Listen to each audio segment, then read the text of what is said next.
Yes? Hiya. Hiya. Hello? Is this the Owens residence? Yes, I'm Mr. Belvedere. Can I help you? We're the happy guys of Pittsburgh. I didn't know there were any. Who are you and what do you want? Well, I'm Bert Hammond, and this is my associate, Carl Putnam. Our little group does fundraising and charity work around the greater Pittsburgh area. Helping others happily. That's our motto. Anyway, we're here to see George Owens, you know, the sports writer. We have something of a little surprise for him. Right, Carl? Indeed we do, Bert. Well, I'm afraid Mr. Owens is presently with his family at the Steelers game. He won't be home for some time. Oh, we see. However, if you'd like to leave a message or a telephone number where you can be reached, I'll have him call you. Is that a crackling fire I see? No, it's a mirage.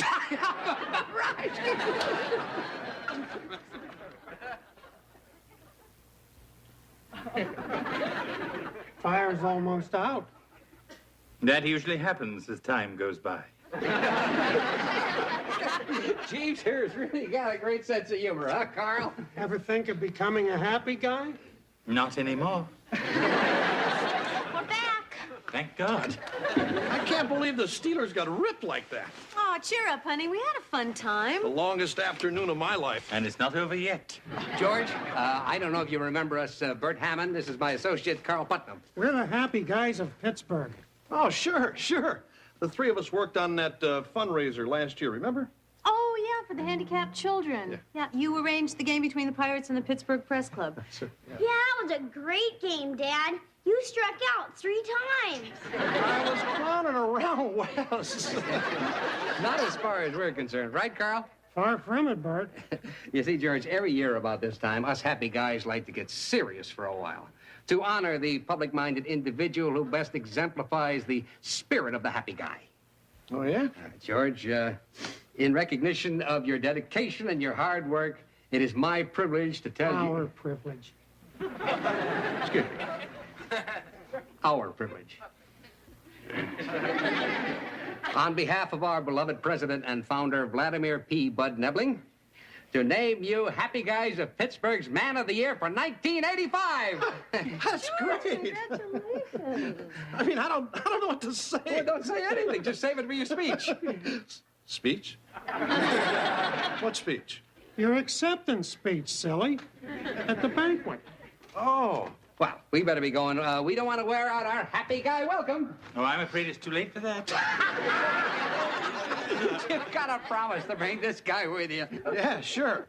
Well, we'll see you next Friday. Not if we see you first. So,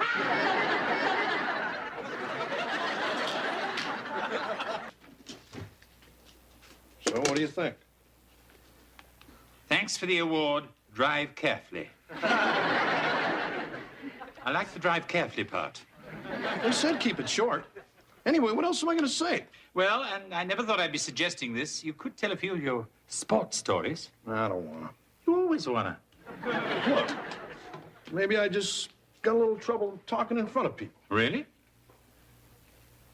I mean, I get up there and look down at all those faces staring back at me with all their beady little eyes, and I just freeze up. Actually, George, the fear of public speaking is a very common phobia.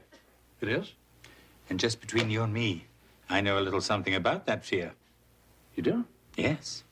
I once gave a speech on it. Hey, Mom, when you get married, you have to get a blood test, right? Mm-hmm. How much do you think that costs? I don't know, $25? That much? Well, there goes the honeymoon. Honey, is there something you want to tell me? Oh, no, it's just, well, I got married yesterday. You what? It's okay, Mom, I had to. George! It's just a school assignment. Huh? It's for my family awareness class. Everybody got paired off, and then we have to pretend like we're husband and wife with jobs and a budget and all that stuff. Oh, fine. Just don't let all that pretending get out of hand. Don't worry about it. I'll get it. May I help you? Hi, I'm Wendy. I'm Kevin's wife. Oh. Does he know? Hi, Wendy. Hi, Kevin. I brought the classifieds in case you want to start looking for an apartment. Great. Did this happen when you were drinking? You get out of here.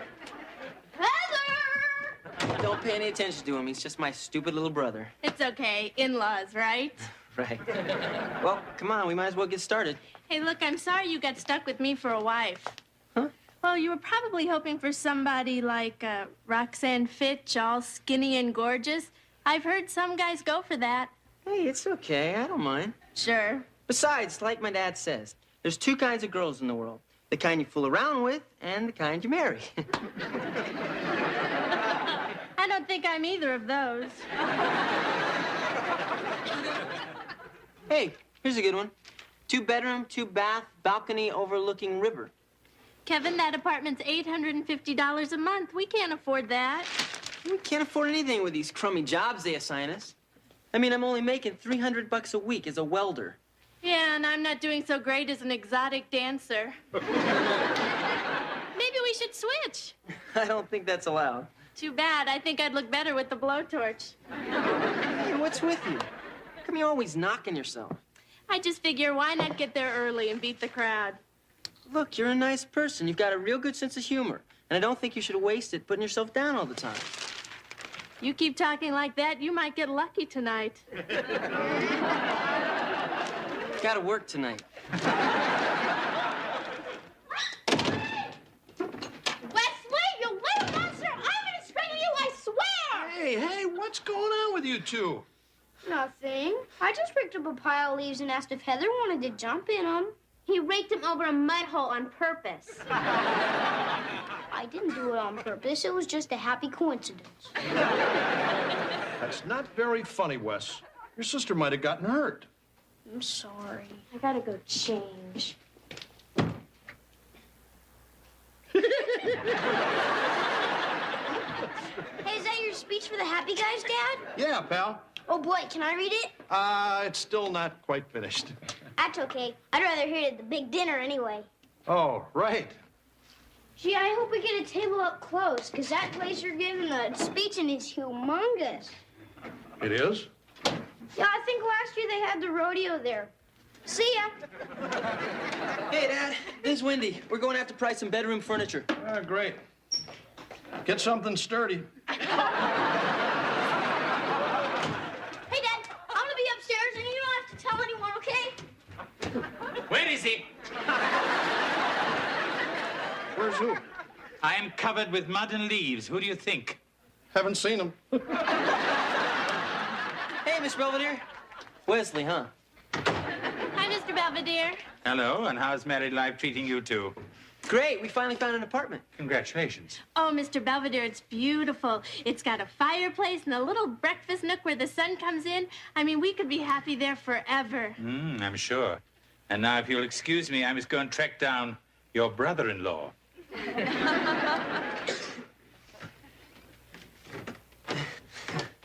Well, we better get this put together. Our assignment's due Friday. What assignment? Just kidding. All I know is you never let me wear anything low-cut like that. Well, sure I would, if you were 10 years older and not my daughter. Hey, guys. Hey, Dad, wait till you see the dress Mom bought for your banquet. It is really hot. Oh, yeah? Come on, Heath. Hope you didn't spend a lot of money. Nope, I charged it. Come, Wesley. Mr. Belvedere has a nice, fresh pile of leaves for you to jump in. You didn't put him over a bunch of mud, did you? No, a landmine.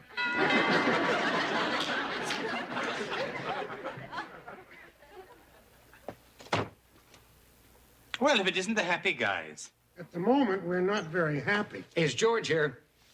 Yeah, guys, how's it going? Well, since we got your note, not very well. George, how could you do this to us? We sold every ticket. Dad, what are they talking about? I kind of changed my mind about the awards, Wes. Your dad says he doesn't want to be our man of the year anymore. How come? Look, I don't really deserve this thing anyway. And even if I did, I don't have time for it. So thanks anyway. But you better get yourself another guy. George, the banquet is this Friday. Where are we going to find a man of the year at this time of night? Look, I gotta go in the kitchen and bake a cake or something. Excuse me. But, Dad... Sorry, Wes. So, you busy Friday?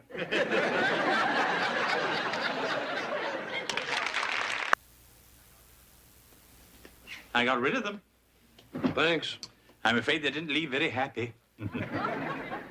Oh, I'm sorry, George.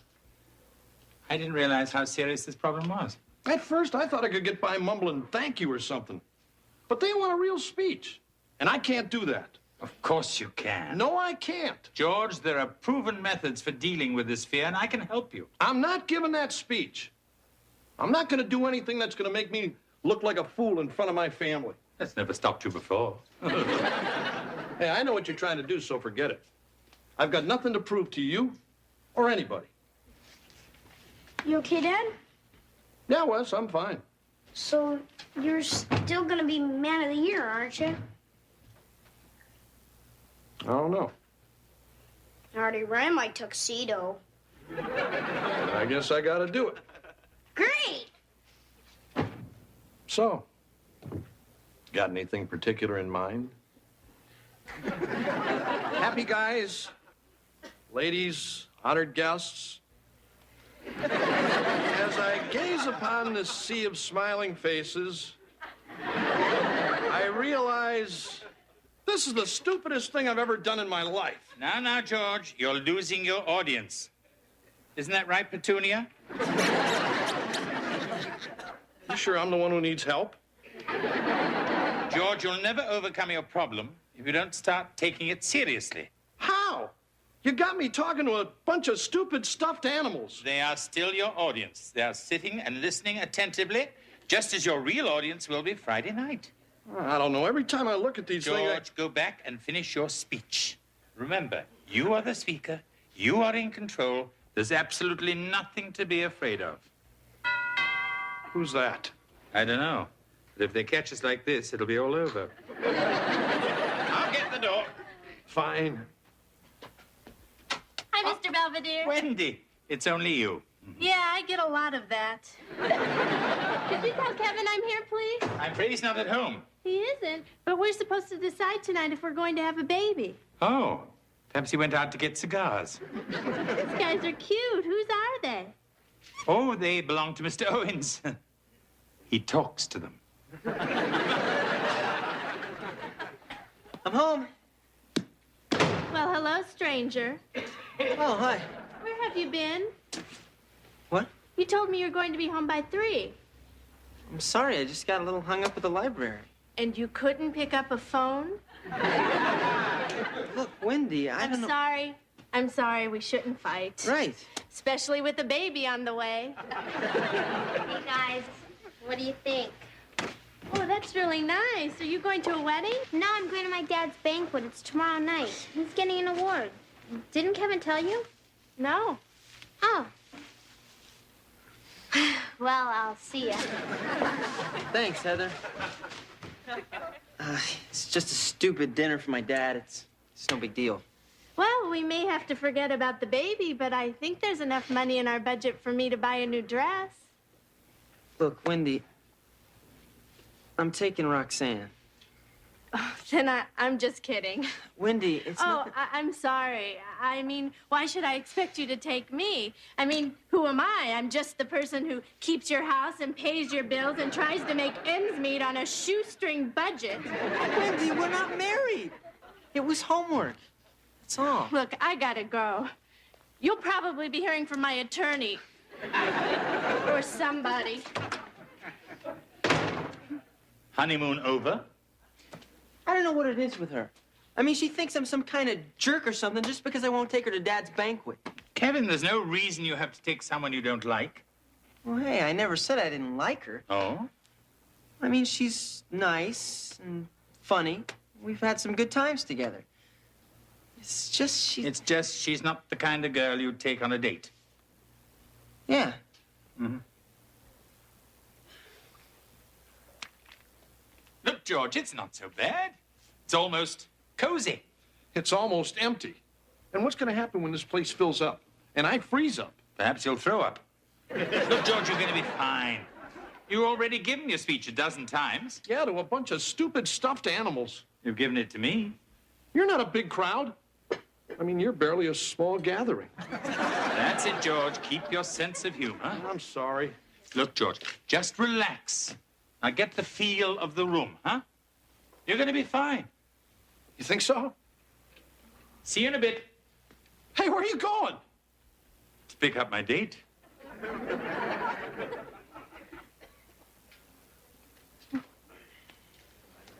Here you go, Roxanne. Got your drink. Oh, thanks. You know, I didn't know whether you wanted new Coke or the old stuff, or cherry or diet or decaffeinated, so I just said the heck with it and got you a root beer. I don't like root beer. I wanted a cola. Roxanne, that's what I got you. You said you got me a root beer. I was making a joke. Oh, right. Let's see if we can find our table. Hey, Mom, aren't you going to take off your coat? Yeah, in a minute. I'm still a little chilly. Yeah, and if you ever see her dress, she'll know why. Hey, guys. Oh, hi, honey. Hi, Mom. This is Roxanne. Oh, Roxanne, it's so nice to meet you. We've heard an awful lot about you. From who? Kevin. Oh, I guess that's okay. Mom, can I take your coat? I don't see why not. Mom? Mom, I think your dress is on backwards. Leslie, look, can we please just take our seats, please? Gee, Kevin, your mom's really stacked. Yeah, we're real proud of her, Roxanne. Well, there's our table over there, Wendy. Hello, everybody. Sorry we're late. You all remember Wendy? Hi, everybody. Hi, Wendy. What are you doing here? What do you care? We're not married, remember? Kevin, I simply asked Wendy to be my guest for tonight. I didn't think you'd mind. It's fine with me. Hi, Roxanne. Have we met? I'm Wendy. We're in the same class? Oh, sure we are.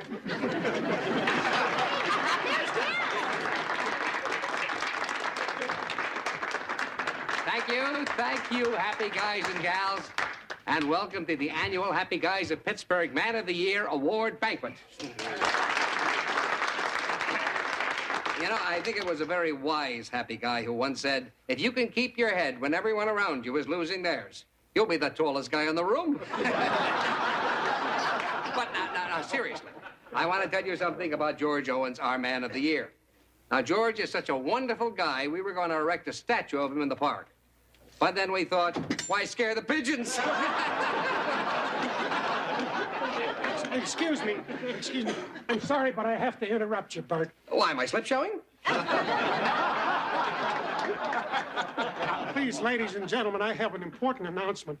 I've just been informed that our president and founder, Vladimir P. Bud Nebling, has been suddenly stricken. He's been rushed to St. Stephen's Hospital, where his condition is listed as grave. The doctors say the next hour is critical. Oh, my God. Put it right here. I've arranged for a direct line to the hospital, and the doctors have promised to call as soon as they have news of Bud's condition. One way or the other. Take it, Bert. Oh. Well, thank you, Carl. I know that my prayers and the prayers of all us happy guys are with Bud as he valiantly clings to life.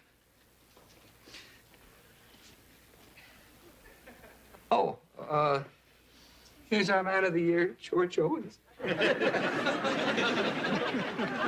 Thank you, Bert. Carl, for that lovely introduction. Happy guys, ladies, honored guests. I haven't seen so many smiling faces since the Pirates said they might leave Pittsburgh. That's okay. I guess you had to be there. Gee, Dad's not doing so good. Shh. Pretend you don't know him. You know, you look real nice tonight. You don't have to say that. No, I mean it. What are you talking to her for? Do you mind? I'm getting a compliment. Yes, I mind. He's my date. Well, I'm having his baby. Isn't it fun when we double? That hit the spot. There's nothing like What are you plain old doing? Pittsburgh I'm leaving. tap I'm water. tired of being ignored. Come on, Roxanne. No, look, I'll go. No, Wendy. I'm sorry. I shouldn't have come in the first place. Sure you should have. Except you should have come with me. You mean it? Hey, what about me? I'm available. If you'll just be quiet. Your father's trying to give a speech. Hey, that's my mom you're whistling at. As long as my family's up, I might as well introduce them all. The one dressed like a stripper is my wife, Marcia. Seated down here is my daughter, Heather. And then my son Wesley, see you in court, Wes. And then my eldest boy, Kevin, who brought his lovely wife and some broad I've never seen before.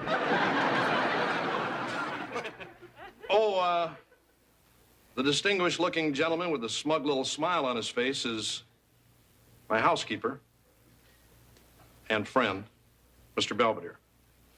I guess you've probably figured out by now I'm not the world's greatest speaker.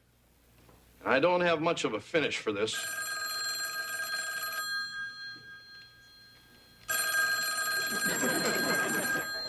Maybe I do. Hello?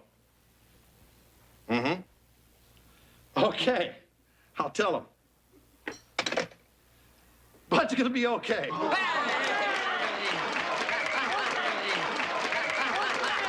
you. Thank you very much. Thank you. As it appears I have a free moment, I'm taking the opportunity to jot down a few thoughts while they're still fresh in my mind. Kevin seems to have learned a little about women and a lot about himself. Marcia has learned that modesty is the best policy. And as for George, he finally seems to have conquered his fear. Perhaps too well. Then I remember the time, I guess it was back in '62. You remember the Pirates had won the pennant in '60 when Mazeroski hit the 3-runner against the Yankees? In '62...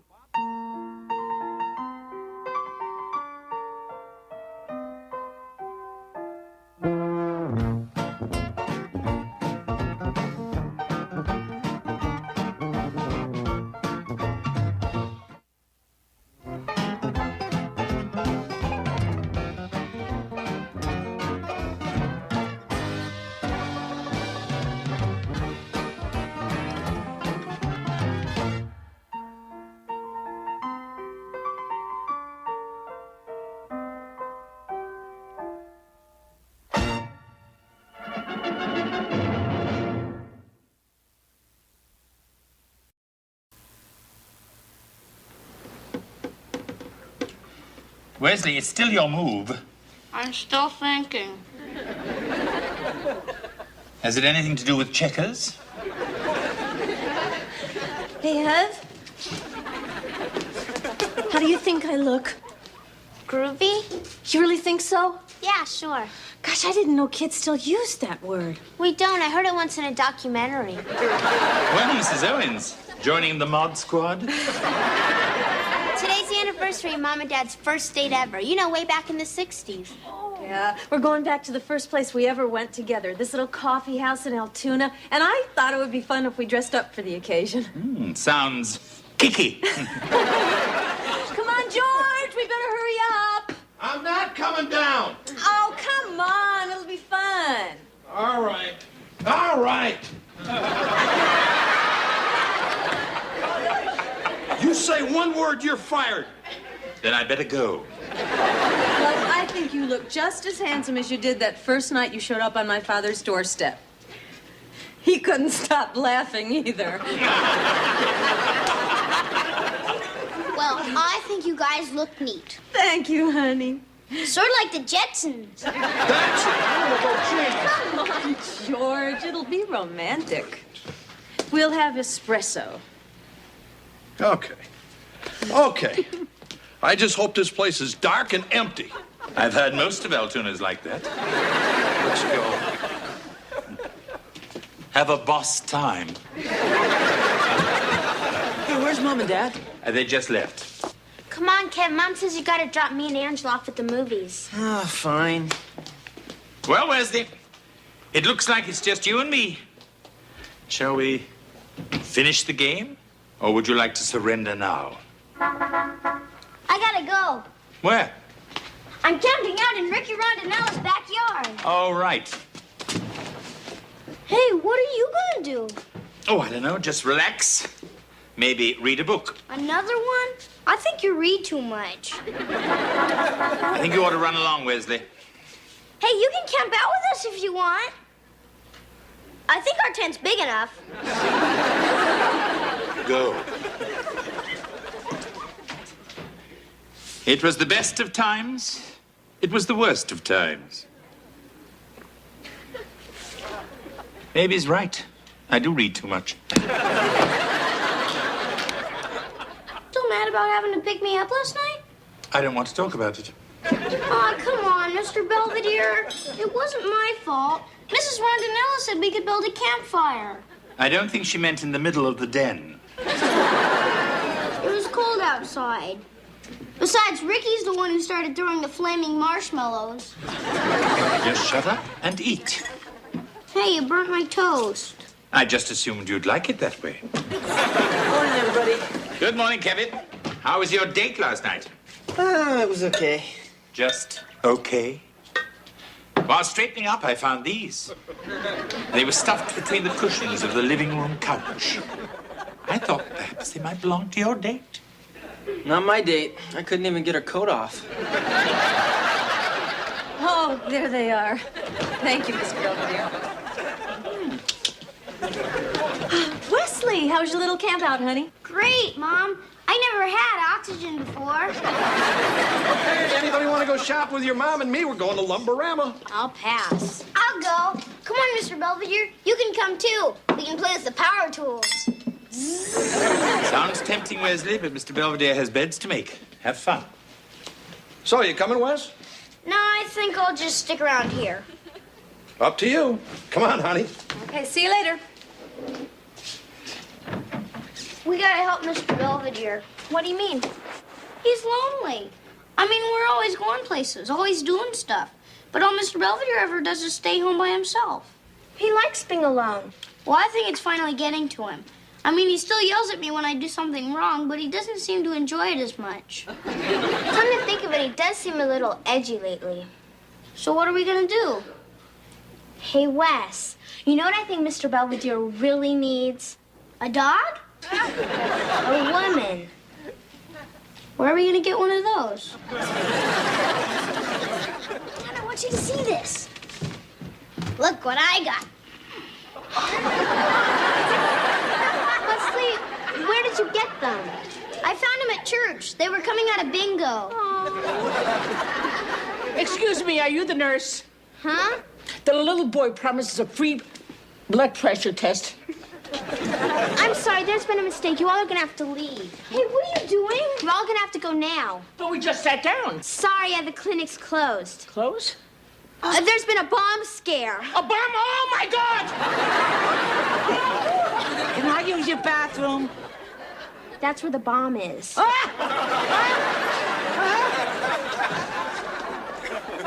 did you do that for? Wesley, are you nuts? You are not going to find someone for Mr. Belvedere by dragging in old ladies off the street.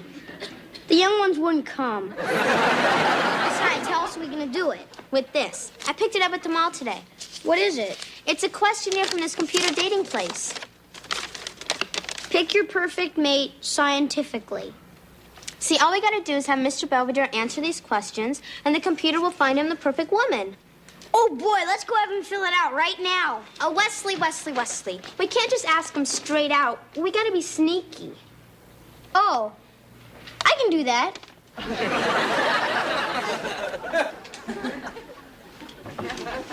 Hey, Mr. Belvedere. Hello, Wesley. Anyway, I was just wondering. If you were stranded on a desert island, who's the one person you'd most want to be stranded with? And you can't say me. Wesley, if I couldn't be with you, I'd just as soon go down with the ship. And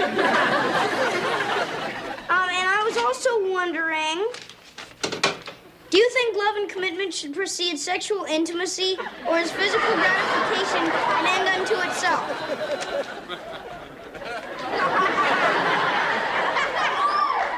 What have you got there, Wesley?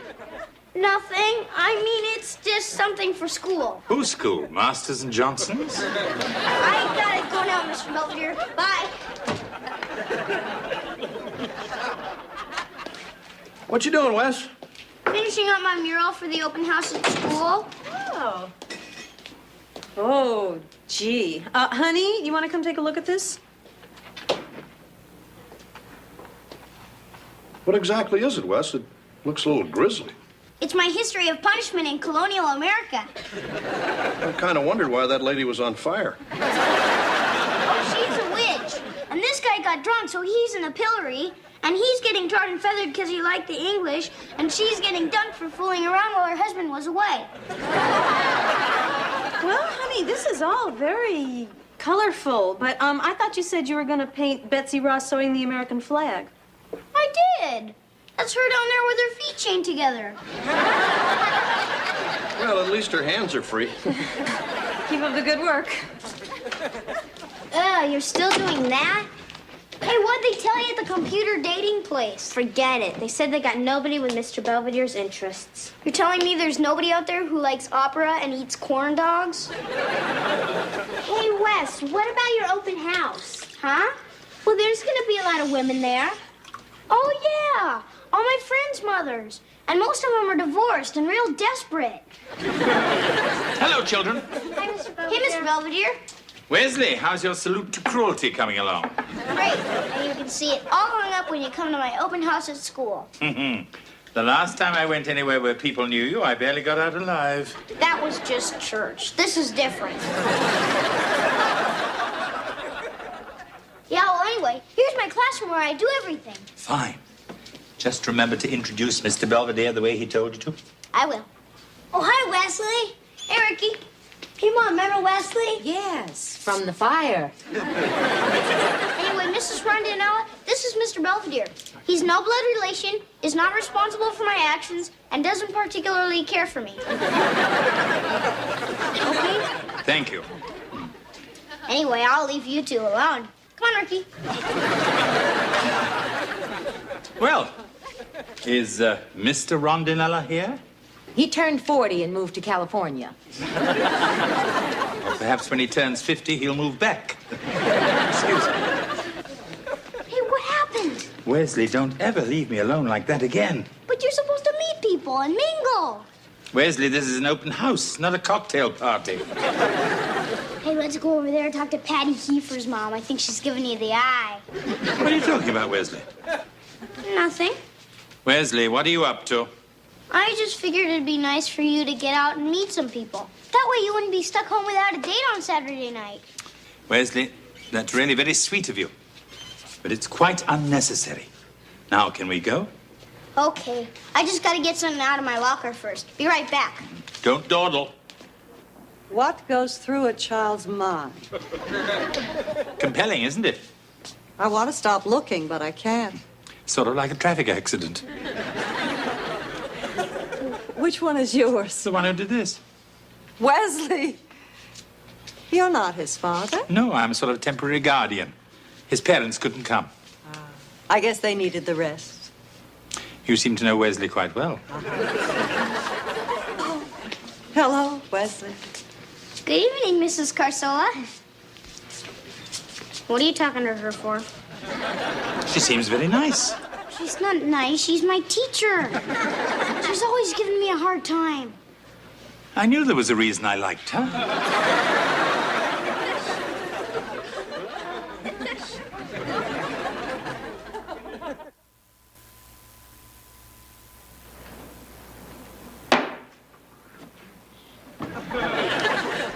Wesley, did you finish that whole carton of chocolate milk? Of all the classrooms and all the schools and all the world, Mr. Belvedere had to walk into mine. You ought to be happy. We wanted him to meet somebody. Mrs. Carsola's not somebody. She's my teacher. Well, what's wrong with that? Teachers aren't supposed to go out. It's unnatural. Come on, kids, let's finish clearing the table. But that's Mr. Belvedere's job. Wes, you know Mr. Belvedere's getting ready for his date. Well, I still don't understand why you and Dad are letting him go out on a school night. Wes, Mr. Belvedere is a grown man. He doesn't need our permission or our advice.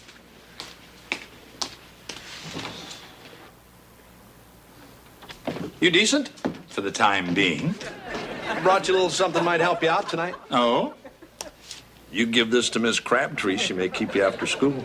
Must you cheapen everything? Yeah, it's fun. So I guess you're getting a little nervous, huh? Not at all. If you want, I'd be happy to give you a few pointers. If we were going bowling, I would be happy to ask. Unfortunately, we're stuck with the opera. Oh. Anyway, I got one thing I know you need. She's picking me up. Oh, she paying for you, too? They usually insist.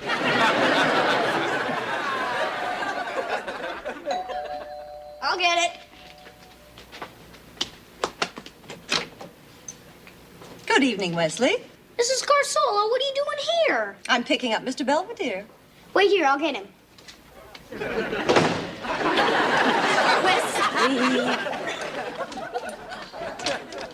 Mrs. Carsola, I'm so sorry. Won't you please come in? Thank you.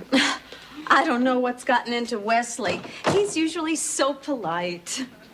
I'm his teacher, dear. Don't con me. Mrs. Carsola, you remember my husband, George? Yes, we met after Wesley's little incident at the Natural History Museum. Hey, if I told that kid once, I told him 1,000 times, don't lean against the dinosaurs. I want to apologize for raising my voice at our meeting. It's just, I got a little upset reliving it. We understand. And I'm sorry I had to slap you. It's okay. Hello, Isabel. Oh, all set, Lynn. Ready when you are. Have a nice time. Oh, Wesley, have you shown your parents that spelling test? No. Wesley? N-O spells no. Wesley. Hey, come on, one at a time. You just march yourself right upstairs, young man, and bring us back that test. Okay. Come along, Isabel. We don't want to miss the opening aria. Do we still have time to stop and pick up a couple of corn dogs? There's always time for corn dogs. This is a nightmare.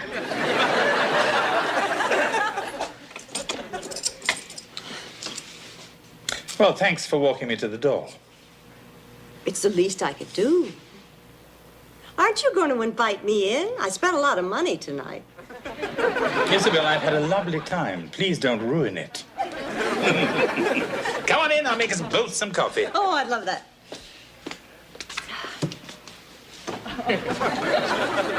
Wesley.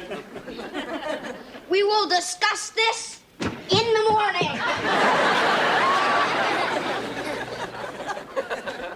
Oh, boy, chocolate chip cookies. Hey, whoa. They're not for you. They are for Isabel and me. You're taking her out again? We're going to a little indoor picnic at the Art Museum. I'm bringing the dessert, and Isabel is bringing the wine and cold chicken.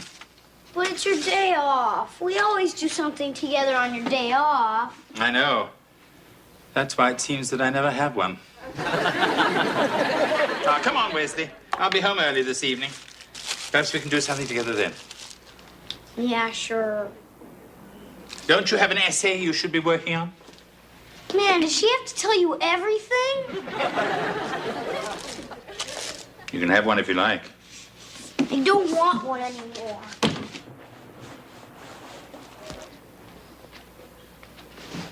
Don't talk to me. I wasn't. This is all your fault. Bye. Hey, Kevin. Hey, Heather. Hey, Wes.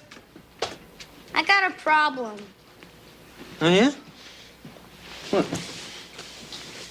What do you do when someone you really like starts liking somebody else instead? Oh, does my little brother have a crush on somebody, huh? No! I'm talking about Mr. Belvedere and my stupid teacher. They've been going out every day for the past 2 weeks. So? So next thing you know, he'll ask her to move in with him. Then they'll probably want my room because I've got the bunk beds. Right, Wes.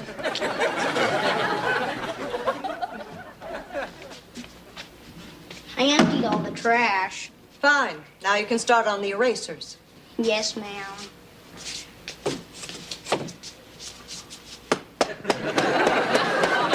I meant outside. It's cold outside. Maybe you should have thought of that before you put the chewing gum in Henrietta Huffnagel's hair. You told me to get rid of it. Out. Hello, everyone. Oh, hello, Lynn. Hey, what are you doing here? I believe Mrs. Carcella wanted to talk to me. Hey, when I'm bad, you're supposed to call my mom, not your boyfriend. Wesley. Sorry. Apparently, Mrs. Carcella received a very disturbing letter. Yes, this came today. I found it in my box in the school office. The man who calls himself Lynn Belvedere is not what you think. He has a wife in England and about 8 kids who are all looking for him. Stop seeing him for your own good. Sincerely, the Informer. P.S. He's wanted in 3 states. Actually, it's 4. What kind of twisted mind would write something like that? Perhaps the same one that could write something like this. Hey, it's my essay. What are you doing with that? I haven't even turned it in yet. I thought perhaps you'd like to read it in front of the class. What class? There's nobody here. We're here. Go ahead, Wesley. Why Helping People Stinks by Wesley T. Owens. A long time ago in a galaxy far, far away, there was a guy who couldn't get a date on Saturday night. So his best little friend in the entire universe fixed him up with a womanoid from planet Bimbo. And they fell in love and got married and moved to another solar system.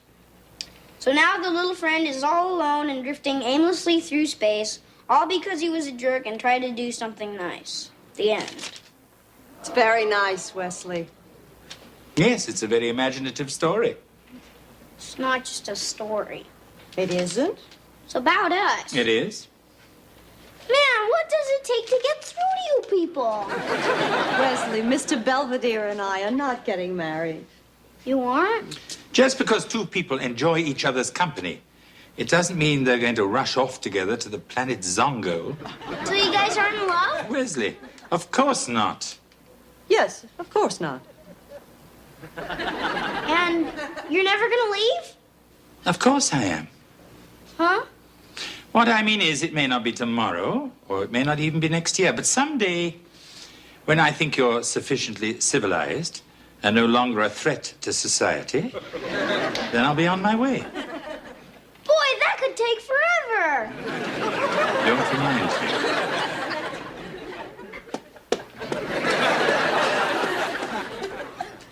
Hey, Mr. Belvedere, got another hot date with Mrs. Carsola? Your brother and sister are making me take them to the drive-in. So you're stuck with the wagon, huh? I don't mind.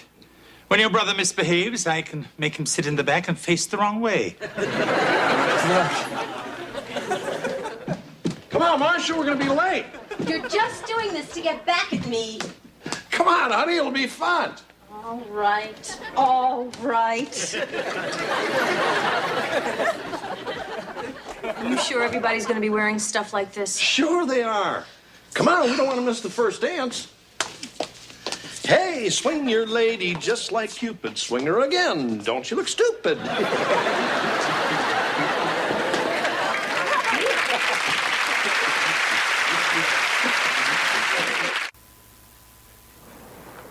Wesley seems to have reconciled himself to Isabel and me seeing each other from time to time. In fact, he's even threatened to come along on one of our picnics. Speaking of Isabel, she keeps suggesting we spend the weekend together in Atlantic City. Her treat. I may be old-fashioned, but I think she should take me to Monte Carlo.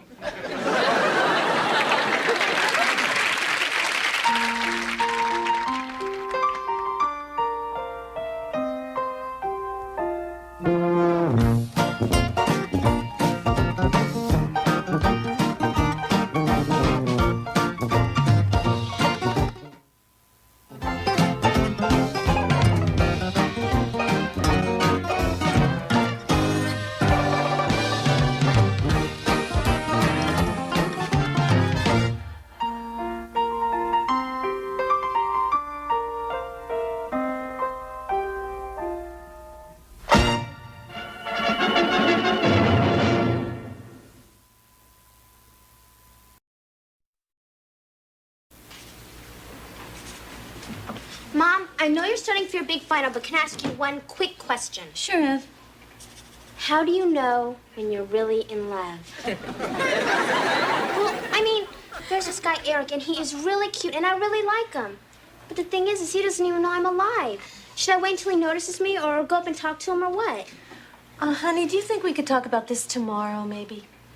Okay, I can wait. I'm the middle child. I'm used to it.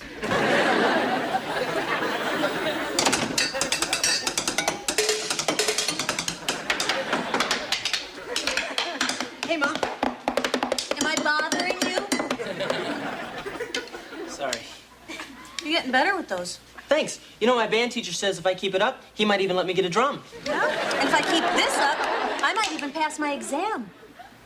Oh, God, I forgot you're cramming for your finals. They're tomorrow, huh? So I guess you must be getting a little nervous. No, why should I? I mean, the last final I took was what, 17 years ago? Really? I didn't know they had them back then. Mom, just look at my costume for the hygiene pack. You look like a perfectly fine tooth to me. I'm supposed to be a bicuspid, but I think I look more like a molar. Does this belong to anyone? Yeah, it's mine. Well, it doesn't belong on the stairs, and you don't belong in here. Your mother's trying to study. All right, we're going. Don't study too hard. What about me? Go floss yourself.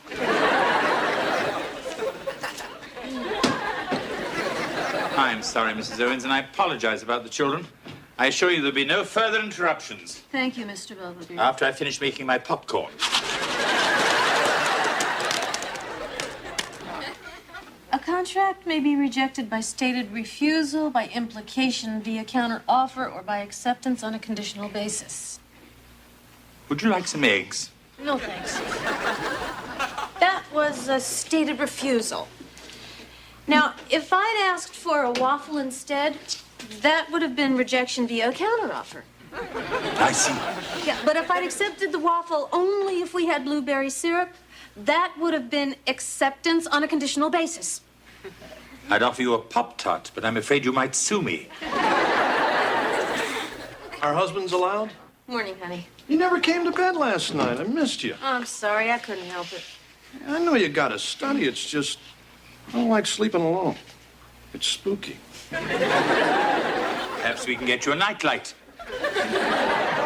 Or a Cabbage Patch doll. Oh, my God, look at the time. I gotta go. Do I look all right? Go anyway. Well, this is it. Wish me luck. Good luck, Mrs. Owens. Knock 'em dead, Marsh. I'll try. Bye. Bye. Cabbage Patch doll. You can borrow mine. Morning, kitten. Hi, Dad. What's the matter? Nothing. If you looked any droopier, you'd trip on your lower lip. It's just nobody ever has time to listen to my problems. Oh? Well, gotta go. I'm kidding. Come on, Dad, this is serious. I'm sorry. Come on, tell your old man what's bugging you. You won't understand. You're just a dad. Sure I will. Come on. Well, you see, there's this guy, Eric, and I really like him. He's really cute. Thing is I just don't know what to say to him. Just tell him if he touches you, your old man's gonna kill him. Dad, I hardly even know him. Good. Keep it that way. Thanks, Dad. Anytime, kitten. Let me out of this thing. Wesley, what are you doing home? I thought you had a rehearsal for your dental extravaganza. I got extracted.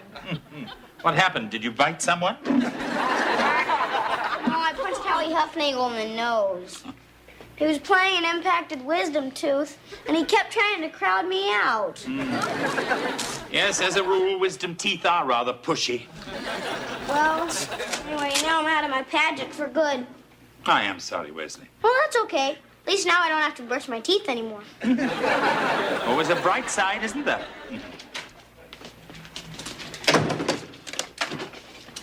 I can't do it. You've never had that problem with the phone before. Look, Mr. Belvedere, I got his number. Whose number? Eric's. I stole it out of the attendant's office. Now that I got it, I don't know what to do with it. Well, I think if you stole it, you should take it back. I mean, that's always what Mr. Belvedere makes me do. Heather, as long as you've got it, you might as well use it. Well, what's he gonna think? I mean, a girl he hardly even knows calls him from out of nowhere. He's probably gonna think I'm real desperate. Or easy. Heather, there's absolutely nothing easy about you. Thanks. Ah, Mrs. Owens, how did we do on our test? I don't think she did so good. Hey, Mom, are you okay? If anyone cares, I'll be upstairs. Hey, Mom, you made a poem. If anyone cares, I'll be upstairs. If anyone cares, I'll... Boy, she seems pretty upset. Yeah, I think I should go have a talk with her. Wesley, I don't want either of you children disturbing your mother. That's my job.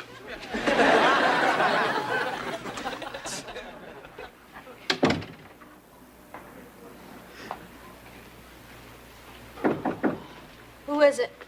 Mr. Belvedere, everything all right? Yes, everything's fine, thank you. May I come in? No. No, I'm not dressed. Neither am I. Come on in, Mr. Belvedere. I lied. And I appreciate that. I was just wondering if I could get you anything. Tea, coffee, a little guidance counseling? I was ready. I had everything down cold. I knew every case, every argument, every precedent. It's just that when I sat down and they handed me that exam, I just went blank. Better the classroom than the courtroom. If I ever get there. And right now, that's a big if. Oh, I don't know. Maybe I'm just kidding myself. Trying to change gears in the middle of my life. Now, look. Perhaps things are not as bad as you think. You haven't got your grade yet. Believe me, a woman knows when she's failed a test. Oh, that's right. You've had 3 children.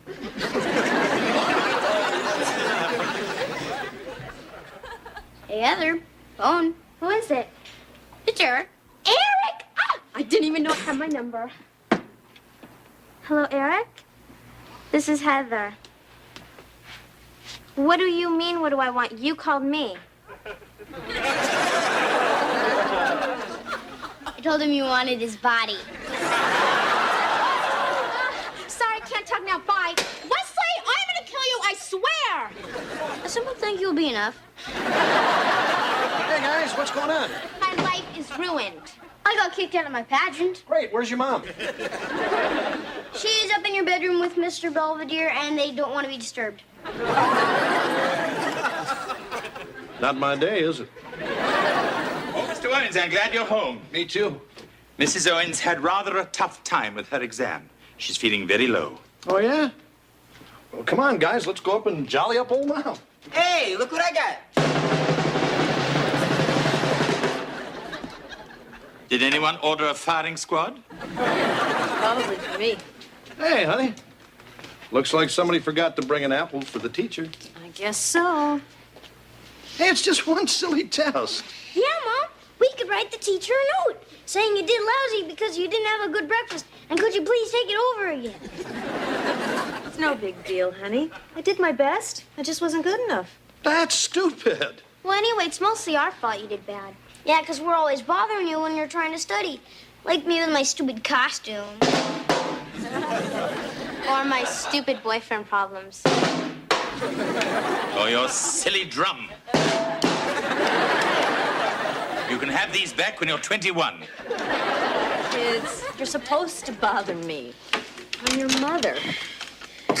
It's just that ever since I started law school, I haven't exactly been acting like one. Well, that's okay. You've been busy. Anyway, we got Mr. Belvedere to bother. Well, from now on, things are going to be different. What are you talking about? I'm talking about being a part-time student and a part-time mother and not being particularly good at any of it. It's got to be one or the other. Are you leaving us? I'm quitting school. Hey, come on, Marcia, don't start No, talking look, about I've quitting. given this a lot of thought, and I think it's time I went back to doing what I do best. So if you'll excuse me, your mother has a dinner to prepare. Well, everyone go wash up. Does that include me?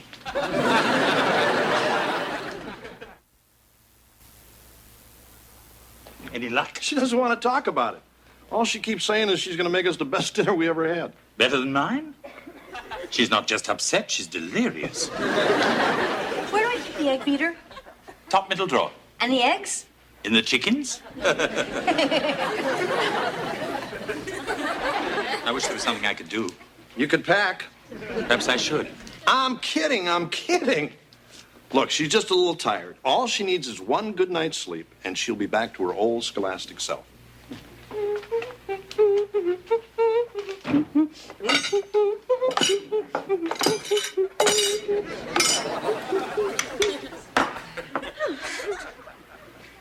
Dinner will be ready in 15 minutes. Ah, great. Oh, honey, look, I know I've been neglecting you lately, but I just want you to know that I'm going to be making it all up to you, starting tonight.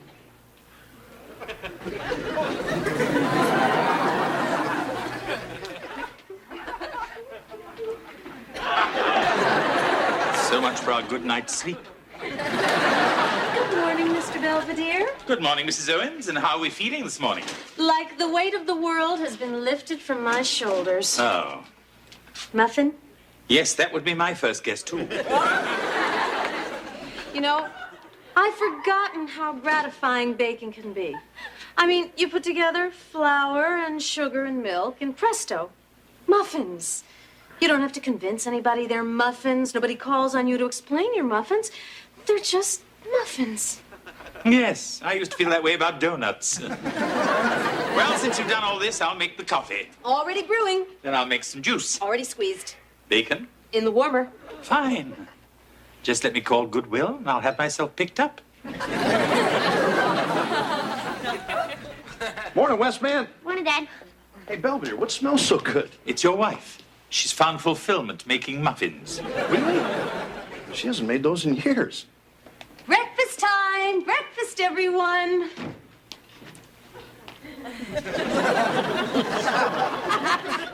Morning, Tiger. I can't believe it! He wants to take me out this Friday. Who does? Eric! What am I gonna do? What am I gonna wear? Well, we'll go out to the mall this afternoon and pick out something nice for you. You mean it? Hey, Mom, can I come too? I want to stop at the pet shop and take a look at the lizard. Sure, honey. Now, come on, everyone, into the kitchen. Breakfast is ready. You don't want those blueberry muffins to get cold. Boy. Something sure smells good. If anybody needs me, I'll be in my room. Now, that's what I call a shine. Hey, honey.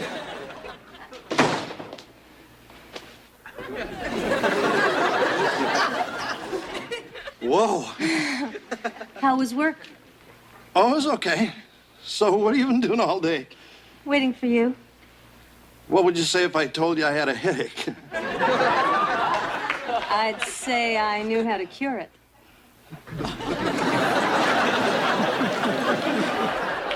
Mom, what are you doing?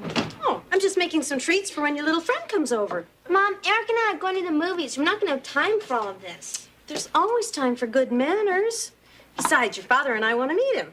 Fine. Anyway, you never send a fellow away hungry.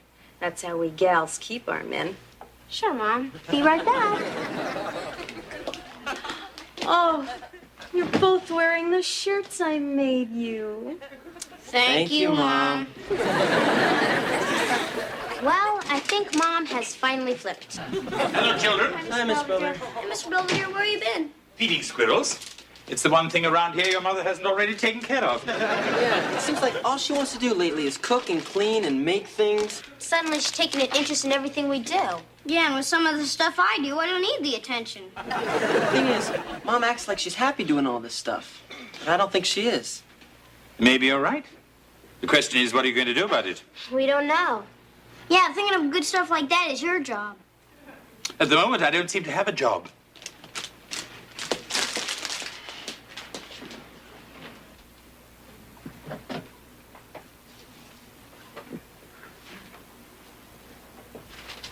Need any help? Oh, no, I was just dusting, you know, before the company comes. Isn't that one of your law texts? Yes, you know, these things are so big, I might just get rid of them. Oh, I don't know. I always felt they gave the house a certain warmth. Besides, they might come in handy.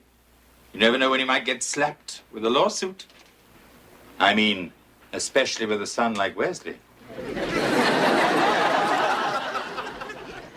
Let me see. Now, if... Look what you're doing! You said, and you said now. Oh, ungrateful, eh? Not here yet, huh, kitten? No, but he's gonna be here soon, so could you please turn that off? Please? Oh, it's stuck. Hit it on top of the head. All right. Now could you go someplace? What's the matter, Heather? You ashamed of us? Hey, okay, knock it off, you stooges. Come on, kitten. Your old man's got to at least meet the guy who's taking out his little girl. Sure, Dad. And so do I, because I'm the one that brought you two together. Uh-oh, Betty Crocker alert. Sam! Somebody get the door. You're standing right there. I can't answer it. I'll look too anxious. Hi. Hello, you must be Eric. Is Heather ready? Heather, your date's here. Hi, Eric. Sorry to keep you waiting. That's okay. Anyway, we better get to the movies. There's probably going to be a line. Oh, right. I'll get my jacket. Heather, I don't believe Eric's been properly introduced to everyone. All right. That's my mom. Hello again. And that's my dad, and that's my brother Kevin, my little brother Wesley. This is Eric. Hi, Eric. You guys in a group? Eric, why don't you have a seat, I made some little treats if you'd like to have one. Here, help yourself. Thank you. These are really good. Thank you. My mom never has time to make stuff like this. She's an architect. How nice for her. Yeah, she even built our house. Well, our mom cleans our house. Oh, I didn't know there were people here. Are these for anybody? Mr. Belvedere, would you like to meet Eric? Well, I've got nothing else to do. Hello, Eric. I'm Mr. Belvedere. Pleasure to meet you. You're the housekeeper, right? I don't know what I am. Somebody want to get that?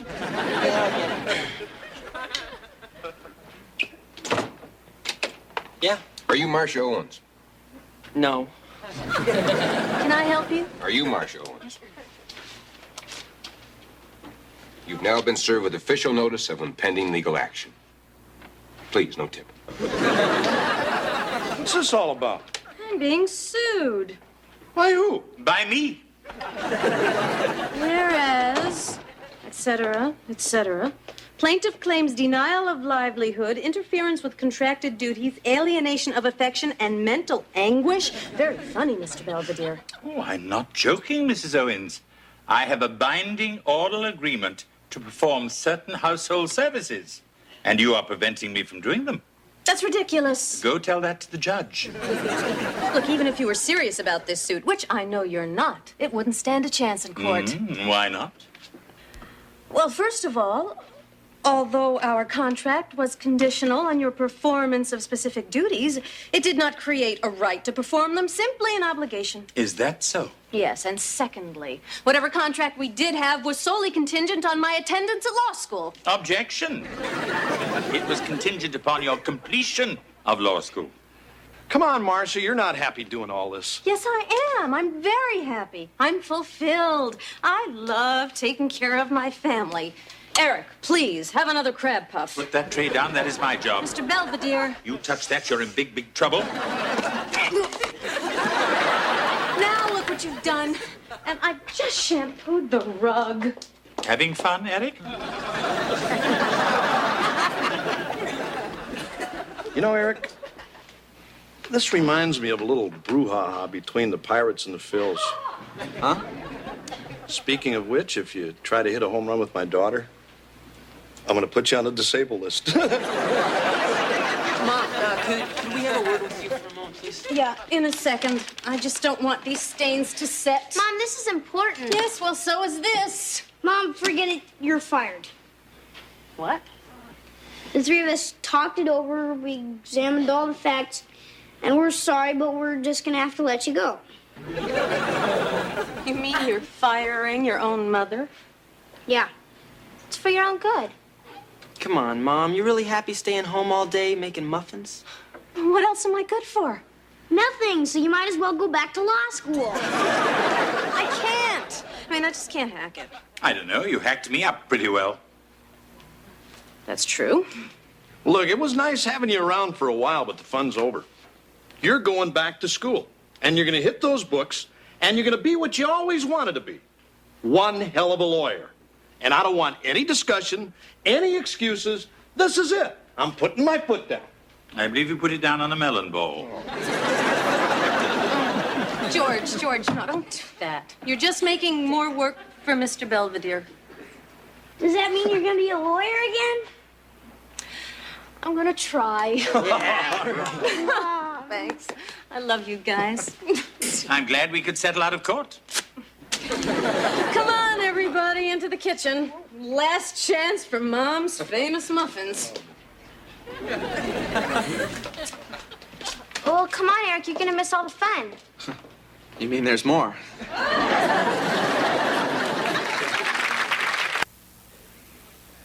At any rate, the Owens family is finally back to what they consider normal. Marcia's back to studying. The children are back to not. George is back to sleeping alone. And I'm back to running practically everything. How can something so wrong feel so right?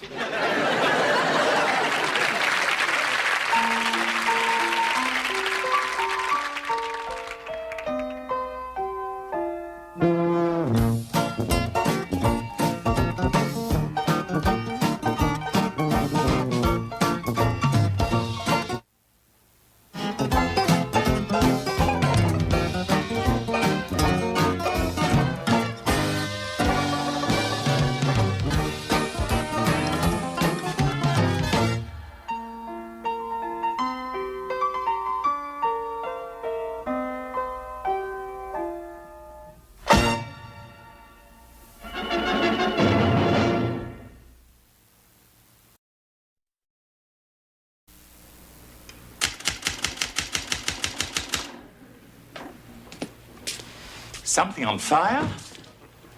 Oh, it's you. Smells a little like writer's block in here. Hey, a good cigarette helps me think. Did you say think or stink? Mr. Belvedere. Hello, boys. That was a fast game of catch. Yeah, sure was. Where's your football? Oh, Wesley went out for a pass in the Huffnagel's backyard, but Grandma Huffnagel intercepted it, took it inside. I tried to tackle her, but she's pretty quick with that aluminum walker. Better luck next time. Oh, boy, peanut butter cookies. Oh, no, Wesley. No. They're far too hot. You might burn your tongue. Oh, okay. He's so trusting. Ouch. Hot. Here you go, Dad. Thanks, buddy. Hey, what do you think you're doing? Following your example. Hey, I don't need any smart remarks. Come on, Dad. You know these things aren't any good for you. Look, it even says right on the package. Smoking causes lung cancer, heart disease, emphysema, and may complicate pregnancy. Well, I wasn't planning on having any more kids.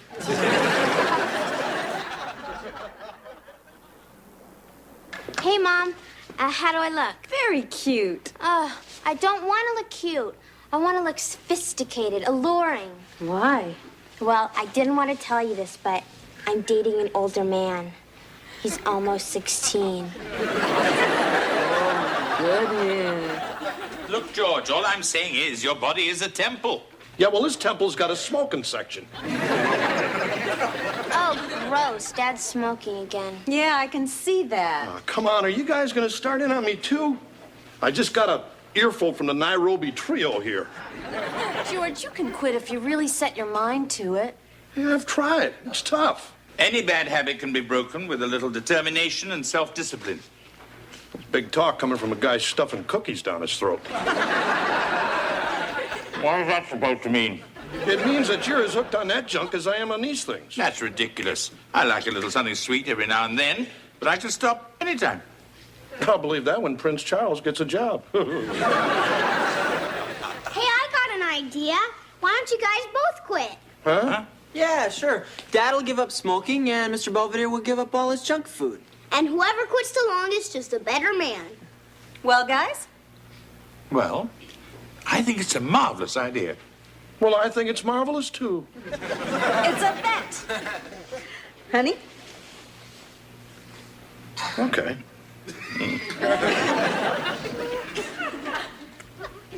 Belvedere?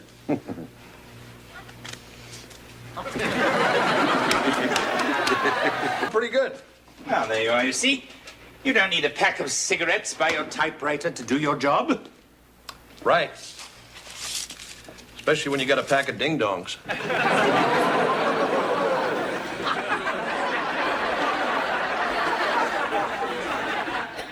You realize, of course, this means war.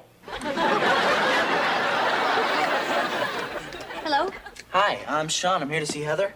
Oh, hi, Sean. Come on in. Yeah, could you please tell your sister that I'm here? I'm Heather's mother. Get out of here. Hi, Sean. Oh, hi, Heather. So, how do I look? Nice. I mean, your zit's cleared up and everything. He's so bad. Actually, you look real special. Well, I guess you guys better get going. It was very nice meeting you, Mrs. Owens. Oh, it was very nice meeting you too, Sean. Come on, Sean, we're gonna miss the movie. That's okay. You go on ahead. I think I'll just stay here and hang out with your mom for a while. He's teasing, Mom. Come on, Sean. See you, Mrs. Owens. Have a nice time. Yeah, don't worry. I'll have her back by Tuesday. Morning, guys. Morning. Come, Dad. Hey, what do you got there? It's just a graham cracker. Graham cracker? That's the same as a cookie. No, it's not. It's a cracker. It says so right on the box. You can't eat that. Judges. Well, it's not the chocolate-covered kind. But there is cinnamon on top. That's a seasoning, like garlic. Wait a minute. He's having it with milk. That makes it a cookie. That's ridiculous. Disallowed. Fine, fine. You're the judges. But I'm the one who cooks your dinner. And if that's a cookie, wait till you see what passes for meat.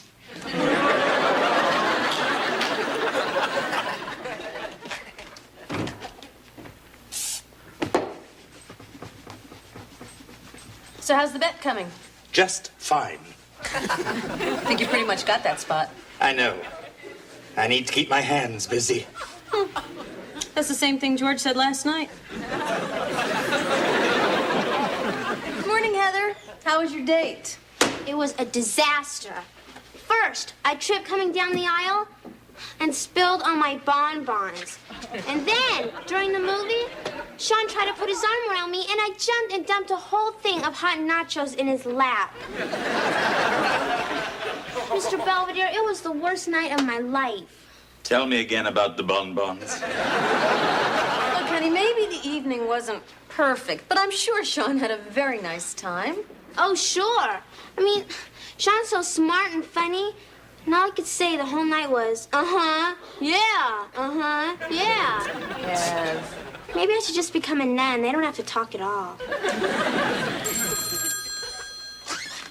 Owen's residence. Just a moment. Sister Heather, it's Sean. Yeah, probably just wants to yell at me. Hello? Uh-huh. Yeah. Uh-huh. Yeah. Hi. Oh, I can't believe it. He wants to see me again. And you thought you couldn't carry on a conversation. Uh-huh. Hey, what do you think you're doing? Just reading the sports section. Go ahead. Puff away, I don't mind. I haven't had a smoke in 2 days. I feel terrific. Good for you. Incidentally, I read your column today. It didn't seem to have its usual sparkle. Oh, yeah? Perhaps your brain isn't getting enough tar. Hey, go ahead, Belvedere. Take your best shot. I don't mind.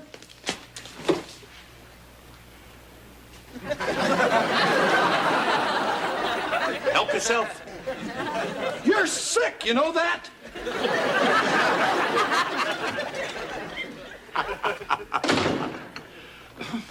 I'm home. Hi, honey. Oh, hello, Sean. Hey, what's with the bugs? Oh, I'm going to school. Studying to be a lawyer. Oh, yeah? Well, I'll call you if I ever need one. Yeah, somehow I think you will. Oh, where's Heather? She's not home from the mall yet. Have you seen Mr. Owens? That's the gray-haired gentleman? Yes, Sean. Yeah, he left for work a few minutes ago, but he said I could wait around if I promised not to steal anything. Well, you make yourself at home. I'm sure Heather will be back sometime soon. I can wait.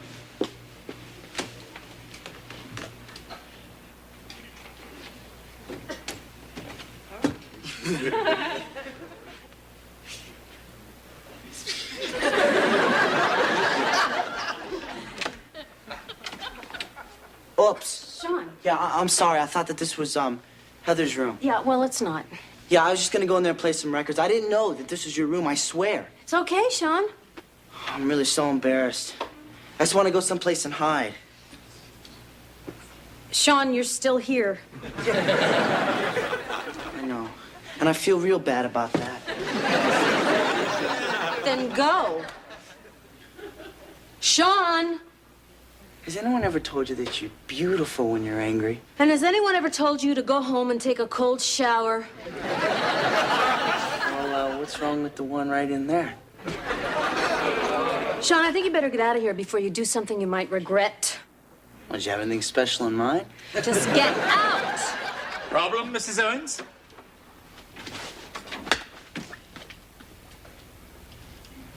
Was it something I said?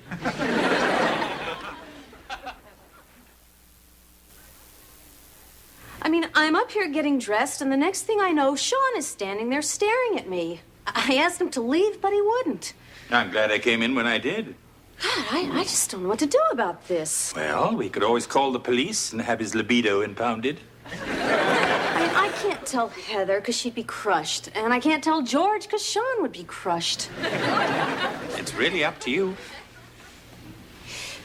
Do you think I somehow encouraged him? I mean, I laughed at all his silly jokes.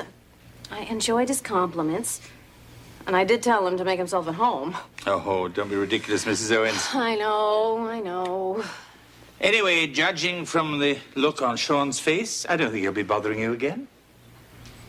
I'm very glad you were here, Mr. Belvedere. I don't know how to thank you. A cupcake would be nice.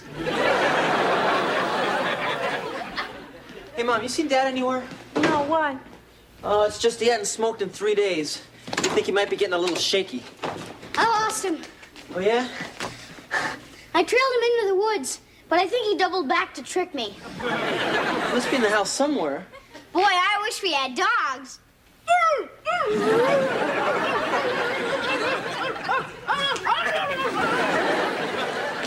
What are you doing in here, George? I got an urge. Oh? I'm in for a cigarette. Except those two rotten kids of mine keep watching me like a hawk. Yes, they've been keeping their beady little eyes on me as well. Look, Belvedere, we're both mature, responsible adults. I mean, if I want to have one cigarette, or you want to have one cookie, I think we should both be able to. Are you suggesting a temporary truce, comrade? I won't tell if you won't tell. Freeze! Hey, Mom. Hi, Heather. How was school? Great. Can I borrow your hot pink nail polish? Why, are you going out tonight? No, Sean's coming over here. Oh? We're just gonna study together. That's okay, isn't it? Sure. I just think that you've been seeing an awful lot of him lately. Mom, I've seen him once. Yes, and this'll make twice. Mom, what's the matter? You're acting like you don't like Sean. I didn't say that. Well, he likes you. You're practically all he ever talks about. Look, honey, I just think that you're too young to get seriously involved with anybody now. Especially a boy who's older than you. Are you saying you don't want me to see Sean anymore? Fine. Excuse me. Mom! Hi. You must be Wesley. Yeah. Who must you be? I'm Sean. I'm here to see Heather. Give me $1 and I'll go get her. And here's 5. Go get yourself a new personality. Hey! Wes, go up and tell your sister Sean's here. Okay. Cute little scamp. You got a lot of nerve showing up around here again. Whatever you've heard, sir, it is a lie. I'm kidding. I just meant you've been over here 3 days in a row. I was just kidding, too, then. Hey, come on over and have a seat, Sean. Thank you, sir. So, I take it you got your eyes set on my little girl. Well, sure do. Well, I just think I should warn you, I'm kind of an old-fashioned dad when it comes to my daughter. Let me stop you right there, sir. Are we talking about sex? Because if we are, sir, I want to assure you that my intentions with your daughter are strictly honorable. good to know. We're home. Hey, honey. Oh.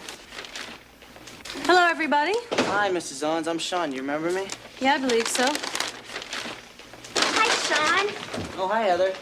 I got my books. Sean and I are just gonna study. We're not going out or anything, okay? Yeah, fine. This is our housekeeper, Mr. Belvedere. This is Sean. I believe we met once in passing. Yeah, right. Listen, Heather, I know it's kind of corny, but what the heck? I got you these. Oh, Sean, they're beautiful. Mr. Belvedere, will you put these in some water, please? Certainly.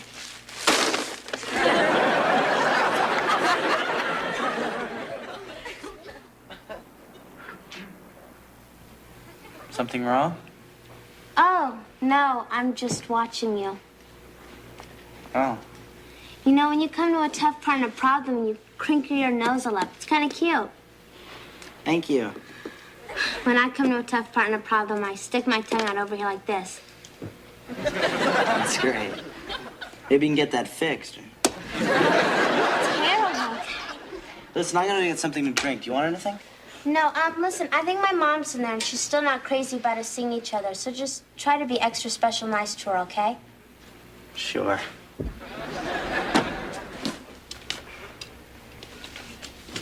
You know, I really wanted to give those to you. Sean? I mean, to try to say that I'm sorry. Oh, really? I don't know what came over me. Maybe I've just seen too many of those movies. You know, with the naive young kid and the beautiful older woman. It takes him and shows him what life's really all about. Well, I guess I haven't seen those movies. Yeah, I noticed that. Anyway, I just want to say that I appreciate you not telling anyone what happened. I mean, if my old man found out, he would have gone through the roof. Of course, I would have gone through it first. All right, look. I know that I come off like some kind of jerk who thinks he knows it all. But maybe that's just because I'm afraid people might find out that I'm really just as scared and confused as any other kid. It's just... Forget it. Sean. I knew you were crazy about me. Oh. You get out of here right now. Sean! All right, don't blame your mom. I guess when they hit 35, they just go a little crazy or something.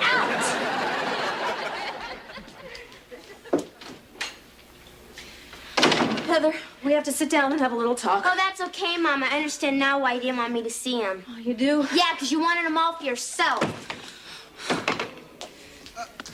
Heather, what's wrong? Ask Mrs. Robinson. Heather! Leave me alone. Come on, honey. And I just came down the stairs. Heather, let me in. Go away. Heather, I did not try to steal your boyfriend. Huh.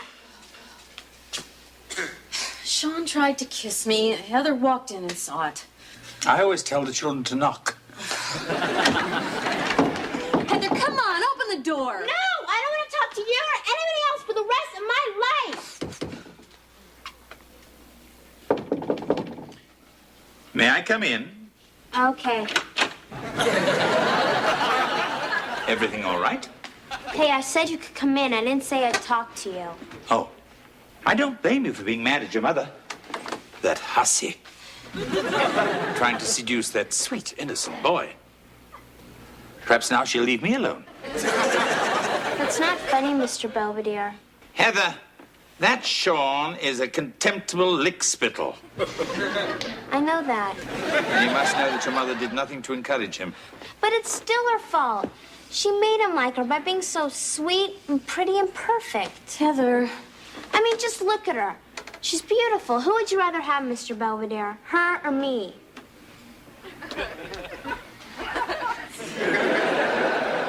At the moment, I think I'd like a jelly donut. Excuse me. First, I couldn't figure out why Sean would want to see me again. For a second there, I actually thought it was because he liked me. Pretty stupid, huh? Heather. That's probably the only reason I ever get a date. They'll come over here to look at you. Heather, you're blowing this thing way out of proportion just to make yourself feel bad. Am I adopted? No. Then how come I turned out so Blech. Honey, come here.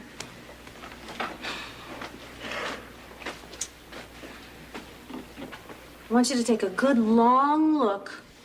Tell me what you see. A toad.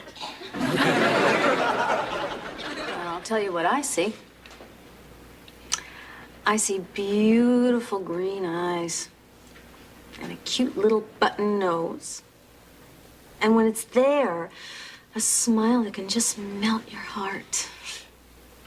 Are you sure it's me you're looking at?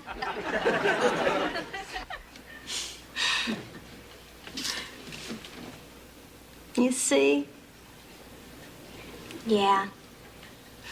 Thanks, Mom.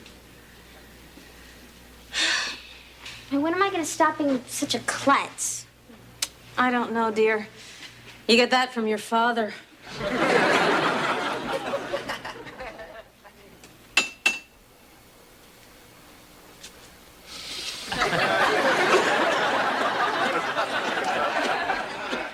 Sean, come on in. Hey, take it easy. I just gotta get my boots and my jacket. He'll never see me again. Just don't do anything crazy. What are you talking about?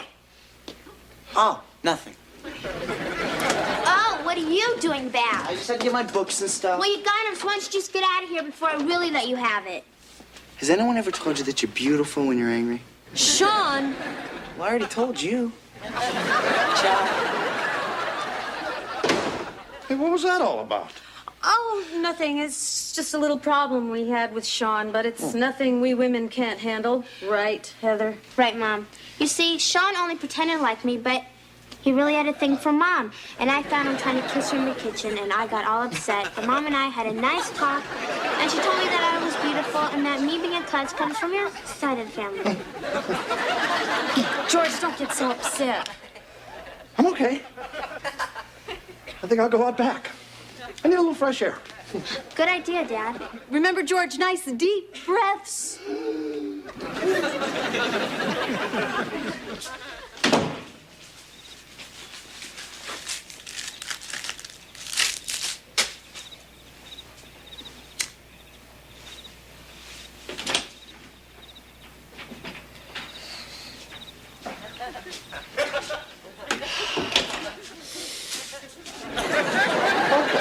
Okay, you caught me.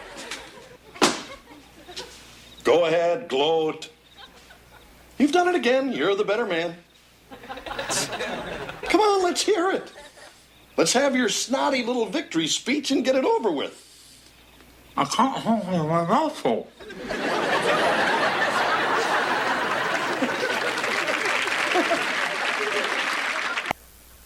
At any rate, Heather's self-confidence seems to be on the rebound. In fact, if the trend continues, she might become as insufferable as Wesley. As for George, it's been 2 weeks since his last cigarette, and I think he's kicked the nasty habit for good. Bravo, George. As for me, I haven't done quite as well, although I have managed to cut down to half a pack a day.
Hey, Kev.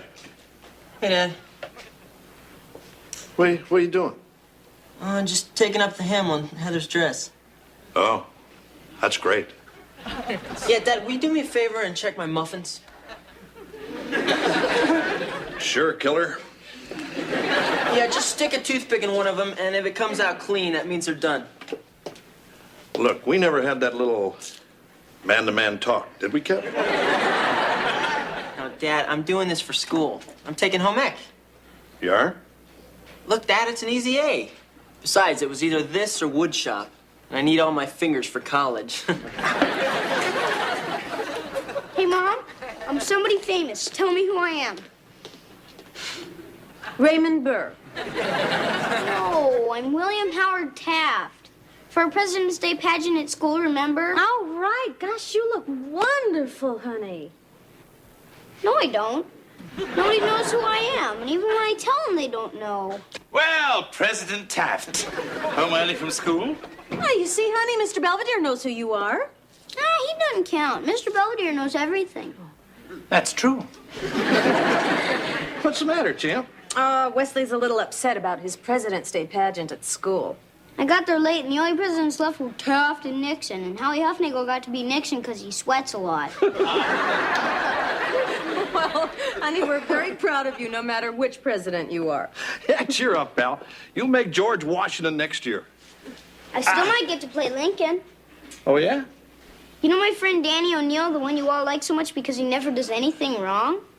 Well, he was supposed to play Lincoln, but his parents had to come and take him home. Why? He got caught with this stuff called AIDS. AIDS? Oh, my God. Boy, he must really be in trouble.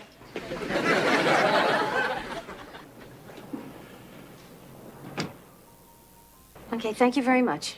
Goodbye. So what'd the school say?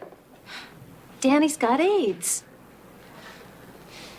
It seems he told some kids on the playground, and they got scared and told some other kids, and Danny's parents were called, and I guess they decided the best thing would be to keep him home until the doctors can evaluate his case.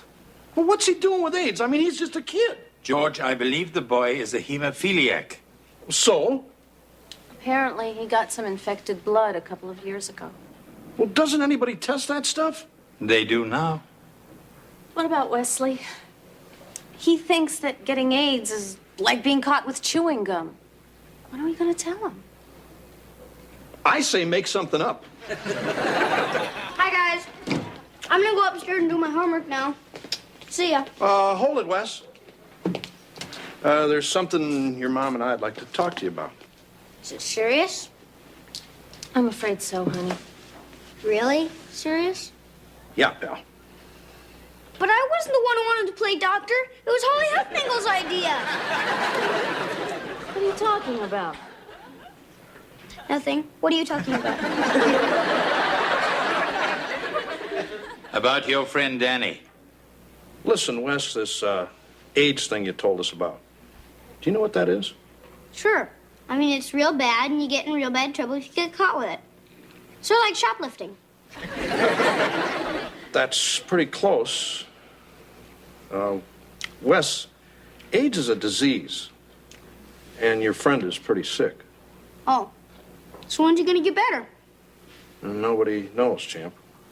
Why not? Well, because the doctors haven't quite figured it all out yet. Do you understand? You saying you might be sick for a whole week? Maybe 2. Boy, no school. Lucky duck. Hey, guys. Hey, Wes. Hey, Wes. Hey, Wesley. I heard you were getting to play President Lincoln now.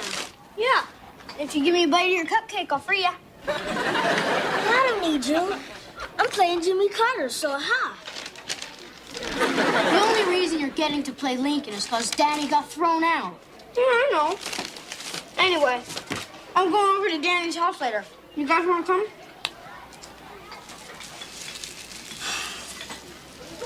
What's the matter? Are you crazy? Do you want to die too? What are you talking about? That AIDS stuff is the worst thing you could get. I mean, you just get sicker and sicker. And then your arms and legs start falling off. And then it's all over, and you're dead. Now you're making all that up, Dennis. I am not. My mom told me, and she's a beautician. And my dad said to stay away from Danny, because you can catch it real easy. You can? Oh, yeah.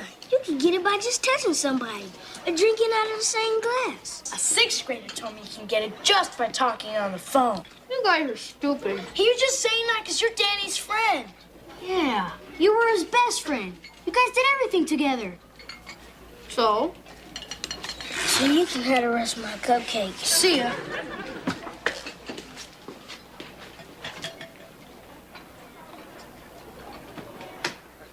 Kevin, what are you doing? I'm trying to make a swan out of ground beef. Is that anything like trying to make a silk purse out of a sow's ear? No, I'm using beef. Anyway, I've got to fix dinner tonight, and everyone's supposed to give me a grade. So, what's on the menu? Oh, we've got meatloaf and peas, mashed potatoes, tapioca pudding for dessert. Is this your salute to airline food? Kevin, look at me. Hey, you look great. What happened to your skirt? You hemmed it like this. Whoops.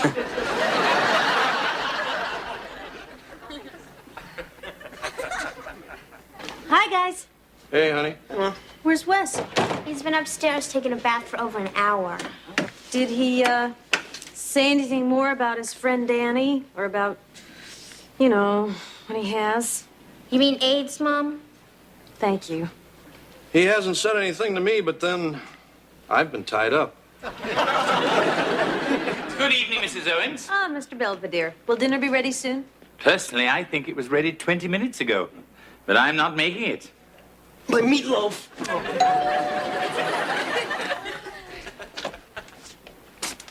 Hi, Mr. Belvedere. Hello, Danny. Is Wesley here? Yes, come on in. Everyone, you remember Wesley's friend, Danny? Oh, hi, Danny. Hi, Mrs. Owens, Mr. Owens. Hiya, champ. How's it going? Well, I got AIDS, but other than that, I'm doing pretty good. Wesley, your friend Danny's here. Yeah, I see. Hi. Hi. Thought you were coming over today. Something happened. Oh, so was school. Okay, we had a substitute. They're getting me a tutor, at least until everybody figures out what to do with me. Neat. Don't they let you downstairs? Wesley. Anyway, this is for you. What is it? It's my Lincoln costume. You're playing him now, right? Yeah, right. See, it's got the coat and the big hat and the beard and everything. I don't want it. It's okay. My mom washed it. Just stay away from me. Hey, Wes! Leave me alone. Sorry.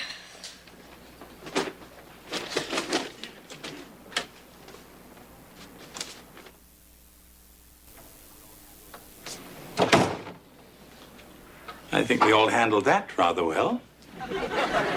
What's the matter with that kid? George, it's our fault. Why? What did we do? Nothing. I mean, Wesley had questions about Danny, and we just let him think everything was going to be okay. Now, I don't know what he's heard or where he's heard it, but obviously he's scared to death. Well, we just got to talk to him and straighten everything out. Is he gone? Yeah, Wes, he went home. He didn't touch anything, did he? I don't believe so. Good. You know, Wes, that wasn't very nice the way you treated Danny just now. So? So I thought you guys were buddies. We were, but I don't want to catch what he's got. You're not going to. That's not what my friends told me at school. I heard you can get it just by playing tag or swinging on the same swings. Come on, Wes, you're talking dumb. I mean, you don't catch that stuff from just fooling around. I mean, Wesley, what I think your father's trying to say is you don't catch AIDS by simply being around someone who has it. It requires a more intimate association. You mean like dancing? Honey, what I think Mr. Belvedere is trying to say is...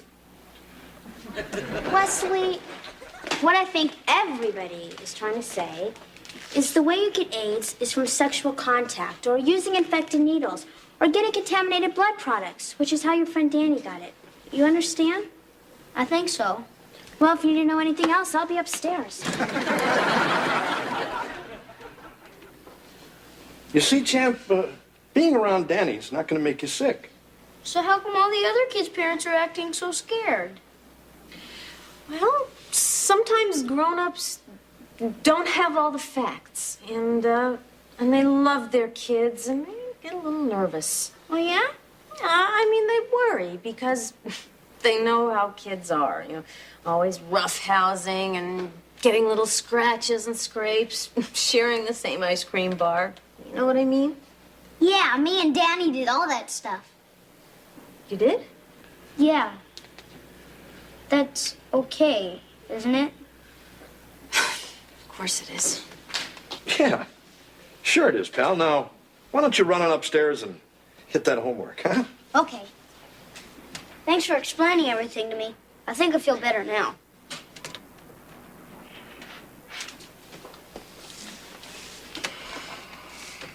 I wish we did. I don't believe this. Problem, George? There's not one thing on AIDS in this whole stupid encyclopedia. George, this edition was printed in 1957. Yeah, well, we should have planned ahead. Look, we discussed all this and we agreed. Wesley's perfectly fine. There's nothing to be concerned about. Hi, I'm back from the library. You find anything out? Yeah, I got a couple of real good things from the Department of Health. Look, it says right here that not one identified case of AIDS infection is known to have been transmitted in the school or daycare setting or through other casual person-to-person contact.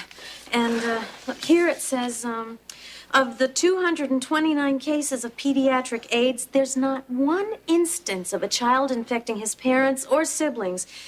And that's a family living together. See? And you two were so worried. Come on, Belvedere. You were just as worried as we were. That's ridiculous. I'll get it. Hello? Just a moment. Mr. Belvedere? Yeah. It's the Center for Disease Control in Atlanta. They're returning your call. Tell them it's all right. I'm over my cold.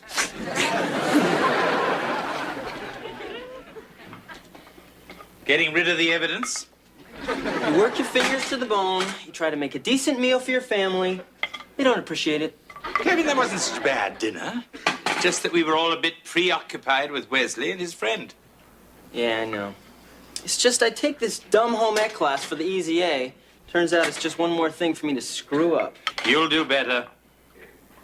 What do you think I should do with a meatloaf? Go deep.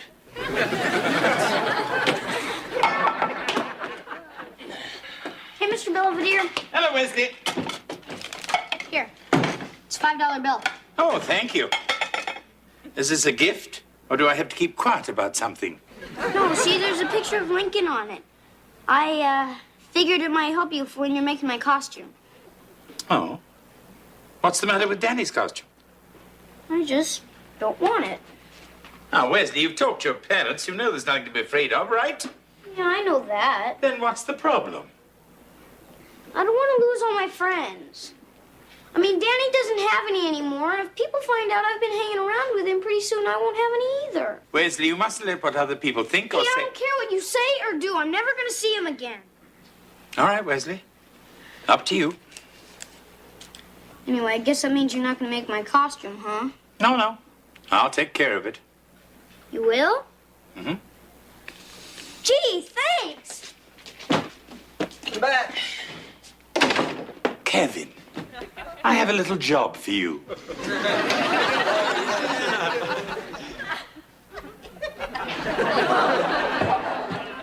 Is this supposed to be a joke? Well, if it isn't Honest Abe.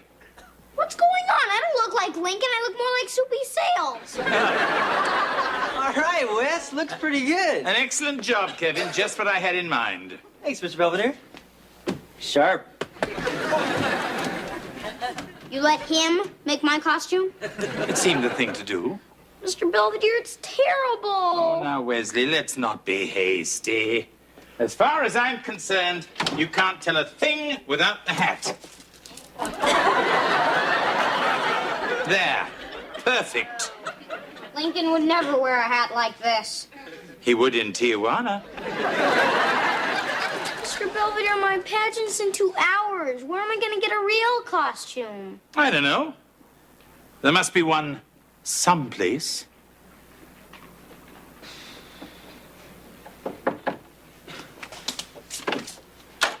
Hi. Hi. Came around back like you said. I don't think anybody saw me.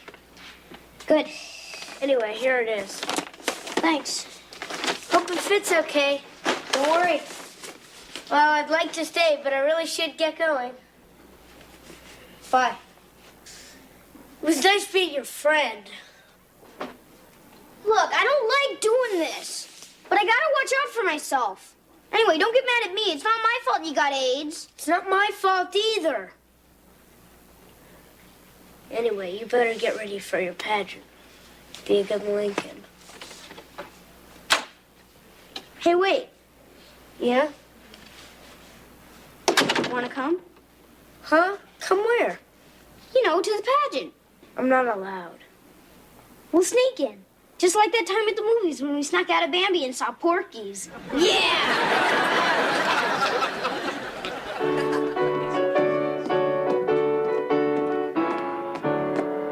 Hello, I'm Franklin Pierce, the 14th President of the United States. I served from 1853 to 1857. Among my significant achievements was opening diplomatic relations and trade with Japan. There must be some steel workers in the crowd. Did we miss anything? Just the first 14 presidents. Oh, good. I'm James Buchanan. I was the 15th President of the United States. I was the first president to receive a telegraphic message by underwater cable. I never married. But I'm sure I dated. Wesley's next. I know that. Hello, I'm Abraham Lincoln, the 16th President of the United States. In 1863, I signed the Emancipation Proclamation because I believed in freedom and dignity for all men, and that's why I wrote this speech. 77 years ago, our fathers brought forth on this continent a new nation. Wait a minute, I can't do this. This is Danny O'Neill, and he was supposed to play Lincoln, but he couldn't because he's got AIDS. Hey, what are you doing out here? Dennis, get away from him. Hey, what's wrong with you people? He's not gonna hurt you. Besides, he feels bad enough without everybody trying to make him feel worse. You have anything to do with this? I'd like to think so. Anyway, now Danny's gonna do the Gettysburg Address, and everybody's gonna listen. Go ahead, Danny.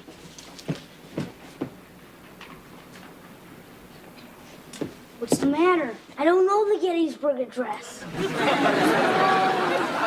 But I remember something else Abraham Lincoln said before he was president. And I guess I remember it real good. Because sometimes I kind of feel the same way. If the good people, in their wisdom, shall see fit to keep me in the background, I have been too familiar with disappointments to be very much chagrined. Thank you.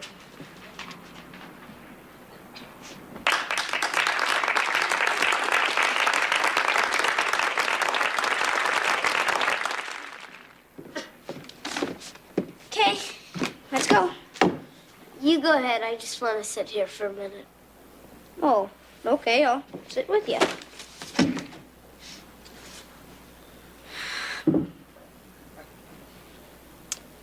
Kind of feels like we're out fishing. Yeah. You know, we could really go if you like. I can get my dad to take us. I've never been fishing. You haven't? Hey, I got an idea. We can make a list of all the stuff you've never done and then go and do it. That's an awful lot of stuff, Wesley. I don't know if I'll have time to do it all. What do you mean?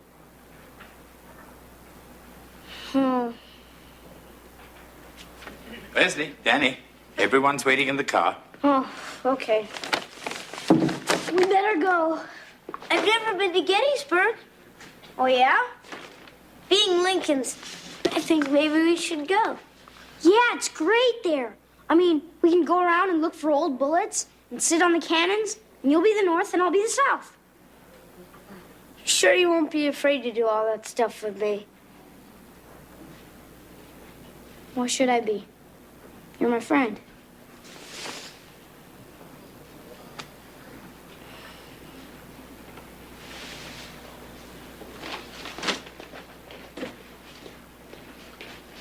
Sorry to keep you waiting, Mr. Belvedere.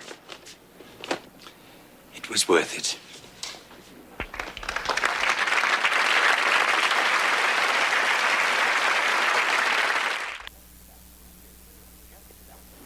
I'm just back from Gettysburg.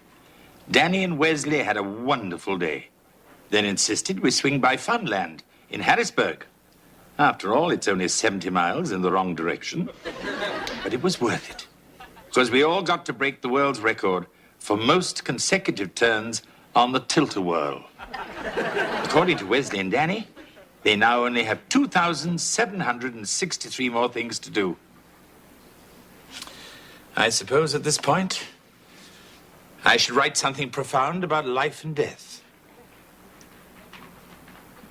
Do you know something? I'm really not in the mood.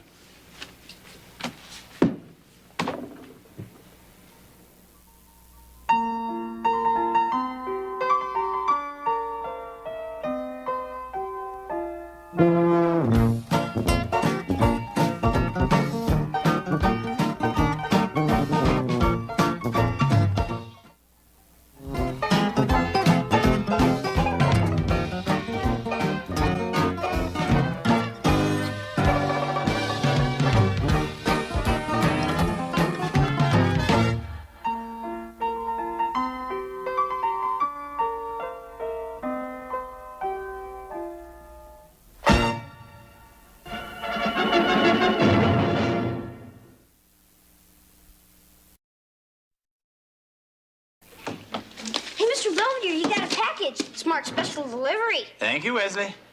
Look at all the stamps. Says it's from Majunga, Madagascar.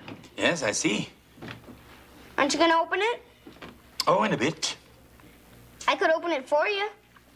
No need, but thanks for offering. How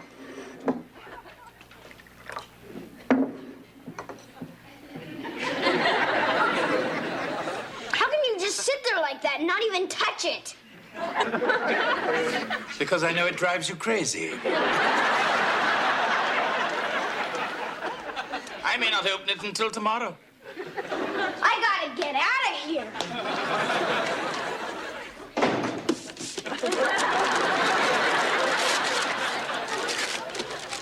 Come on, Marcia, we're gonna miss the game. I'm coming. Hello? Oh, yeah, hi. Hey, hold on a minute. It's Estelle, your cousin Harry's wife. Just tell her I'm not here. Come on. Estelle? George seems to have stepped away from the house for a moment. Can I take a message? Oh, I'm so sorry. That's terrible. And I'm not loaning him any money. Shh, George. Yes, Estelle. Yeah, I understand. Okay. Now listen. If you need anything, you just let us know, okay? All right. Bye-bye.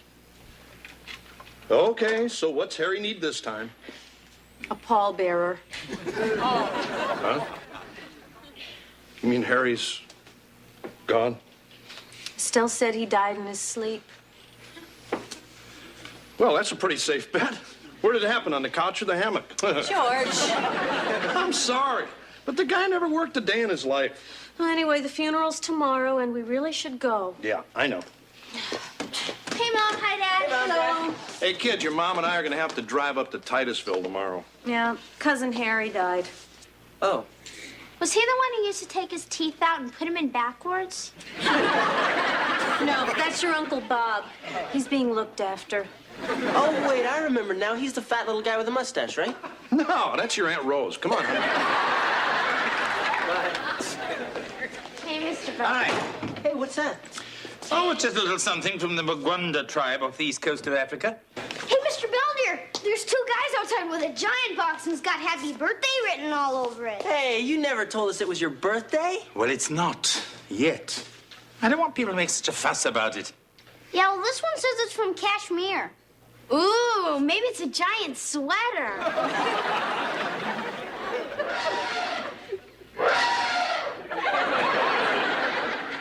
Somehow, I doubt it. This neighborhood is not zoned for elephants. Anyway, Saji will be much happy at the zoo. He was just a baby. He could have slept in my room. Wesley. I would have walked him. Yeah, but what would you have done when it grows up and weighs a couple tons? I don't know. Same thing we'll do with you. So when is it? When's what? Your birthday. I mean, it's got to be soon. After all, you've been here almost a whole year and haven't had one yet.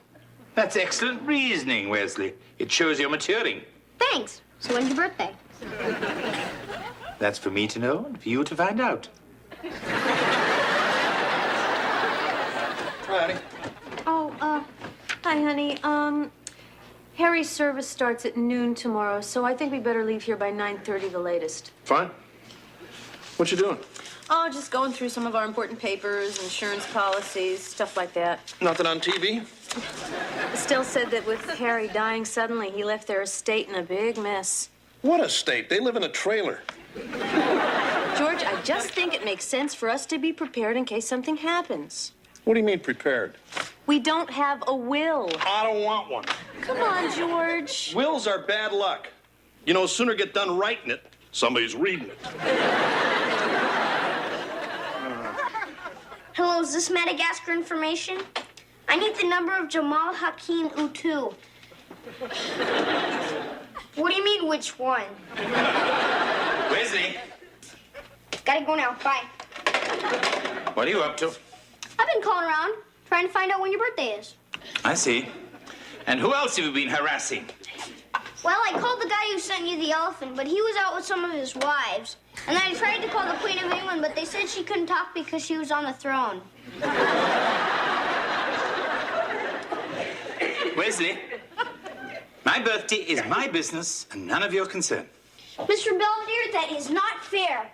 You said your birthday was for you to know and me to find out, and that's all I'm doing. Hello, is this the Department of Immigration?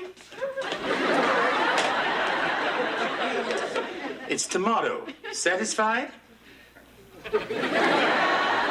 I, George Owens, also state if any heir or any person should contest this will or any part thereof, I bequeath to that person the total sum of $1. Now, that's the no contest provision. I put it in case Wesley tries something. Good idea. All right, well, you just look it over, and if it seems okay, we'll have it signed and duly witnessed, and then you're all set to go.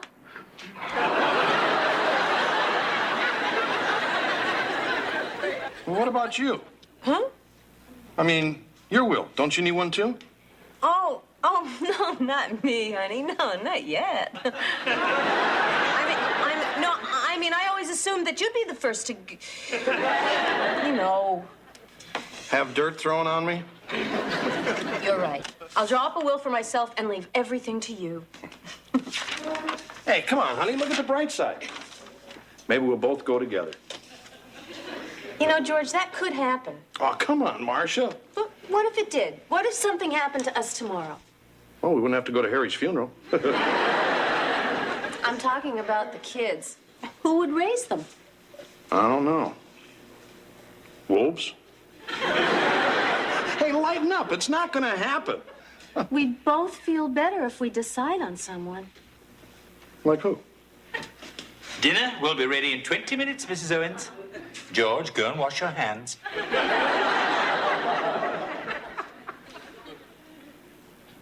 Oh, no. Hey, you want to help a little? No, thanks. Come on, you're the girl. This should be your job. Hey, I'm trying to come up with some ideas for Mr. Belvedere's birthday. I already decided. It's going to be an English party. You know, with all the tea and candy and bad food. And then for entertainment, we'll all dress up like women. That's what Benny Hill does. Hey, Wes, I thought Mr. Belvedere said he didn't want you to make a big deal out of this. He only said that because he really wants me to. I know how his mind works. Okay. Hey, what about, what's her name? You know, Sheila, your cousin from Vegas. Kevin's crazy about her. George, she's a hooker. Oh, right. Look, you know Mr. Belvedere's the right choice. The kids love him, and he's practically one of the family. You're right. You're right. Hey, Dad, will you go to the liquor store and buy me a bottle of rum? I always thought scotch was your drink, Wes. It is, but this is for Mr. Belvedere. Yeah, we're gonna make him some grog to have with his steak and kidney pie. Listen, kids, there's something we want to talk to you about. Now, we're both fine, and there's nothing to worry about. But your father and I are drawing up our wills. Can I have your power tools? No. The thing is, if something were to happen to me and your father, we'd want someone we trust to take care of you. And we think that person should be Mr. Belvedere. So, what do you guys think of that? Sure, that'd be neat. Fine with me. What about your cousin Sheila? Thanks for doing the dishes, children. Boy, Mr. Belvedere, Mom and Dad have a surprise for you. Wes? Come on, tell them, Dad. All right. All right. Look, Belvedere, in the year or so you've been here, it's kind of obvious to me and everybody that you've become more than just a guy who cleans up after us. Am I getting a raise? No. Oh. What I'm really trying to say is, Marcia and I have been thinking about the future, and if, God forbid, something happened to the both of us, we'd be honored if you'd take Heather and Wes and Kevin here.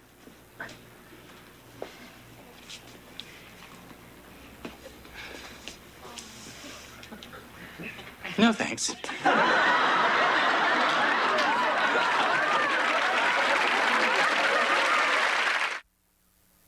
You believe that guy? He doesn't want our kids. Yeah, what's wrong with us? It's not us, it's you. You're always driving him crazy. He likes that. Look, it's okay. This is Mr. Belvedere's decision. And if he doesn't want my children, it's up to him. Sure. It's no big deal. He's not good enough for you guys anyway. In fact, I wouldn't die now if he paid me. So what about Mr. Belvedere's party? What about it? Well, I say we give him the cake, but we don't sing. Well, I'll be toddling off to bed. Unless anybody needs anything. An explanation would be nice. Look, everybody, it's nothing personal. It's just that guardianship is not something to be taken lightly. And quite honestly, I'm not prepared to accept the obligation. Hey, that's fine with us. We were only kidding. Right, guys? Yeah, right. Sure. Well, good night, everyone.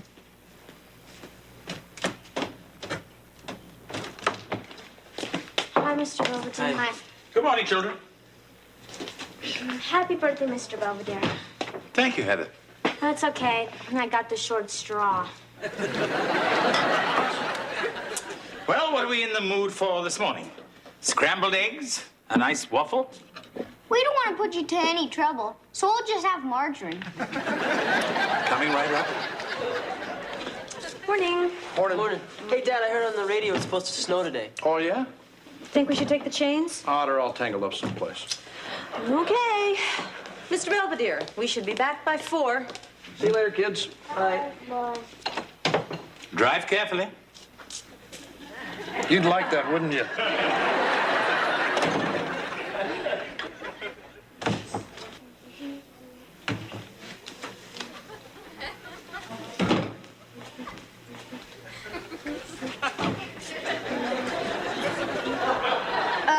Heather, just because we're mad at Mr. Belvedere doesn't mean you have to ruin his cake. What do you mean? Didn't you do this on purpose? No. Oh. Then great job. I'm back. Where's Mr. Belvedere? I sent him to the movies. Did you pick up his present? Yep, got it right here. So we gonna give it to him or what? Come on, Wes, it's his birthday. Besides, we can't return it. I just think it's too good a present for someone who wants to abandon us. Yeah, but when he sees how nice it is, he will feel terrible. Yeah. Let's all be extra special nice to him. Make him really feel like dirt.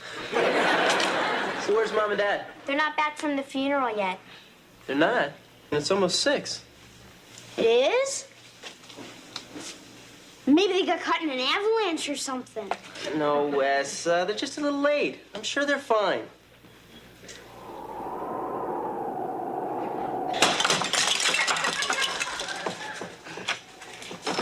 Oh, God. Oh, thank God. I thought we were going to freeze out there. I'm still freezing. We must have walked 3 miles. See if you can find a light. Oh, forget it, honey. Nothing's gonna work. This place has probably been boarded up for years. Wanna dance? Sure, it must still be open. Hello? Is anybody back there? Don't be scared. We're friendly. Marcia, our car broke down, not our flying saucer. George, cover up that hole with something. Yeah.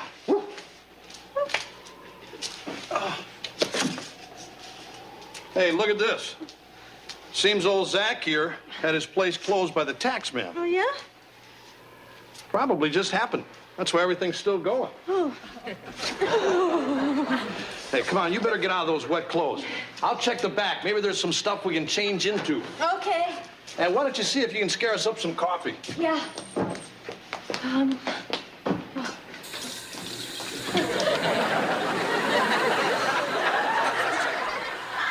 No problem. Okay. Okay, I understand. Yeah. Thank you, Sergeant.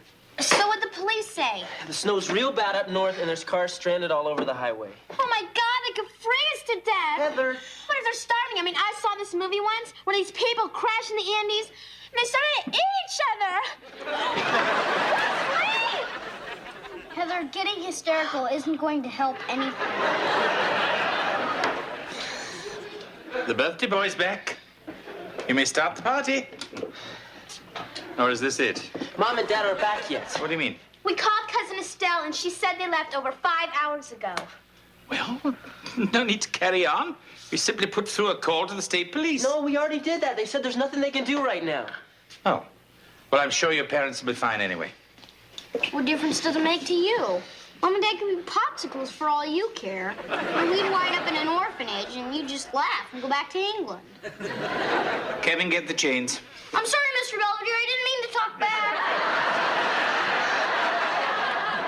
There for the car, you little twerp. Now let's go and find your parents. Coffee's ready. Boy, it feels good to have some dry duds on there. Hello? Yeah. Hi. Is that the auto club? Yes? All right. We'll be here. They said they'll get to us as soon as they can. Sensational. Did you get through to the kids? I tried, but the line was busy. Then there was no answer. I'm getting a little hungry. How about you? Yeah.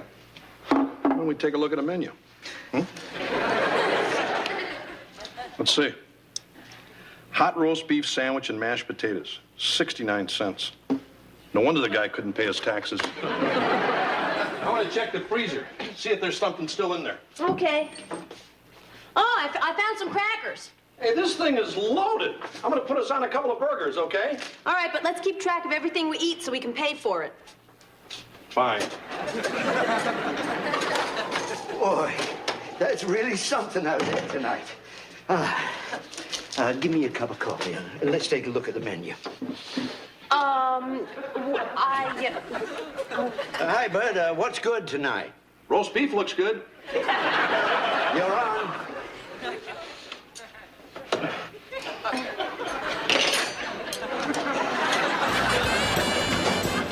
Hey, Doc, where's my toast? Oh, coming right up. Miss, I'm ready to order now.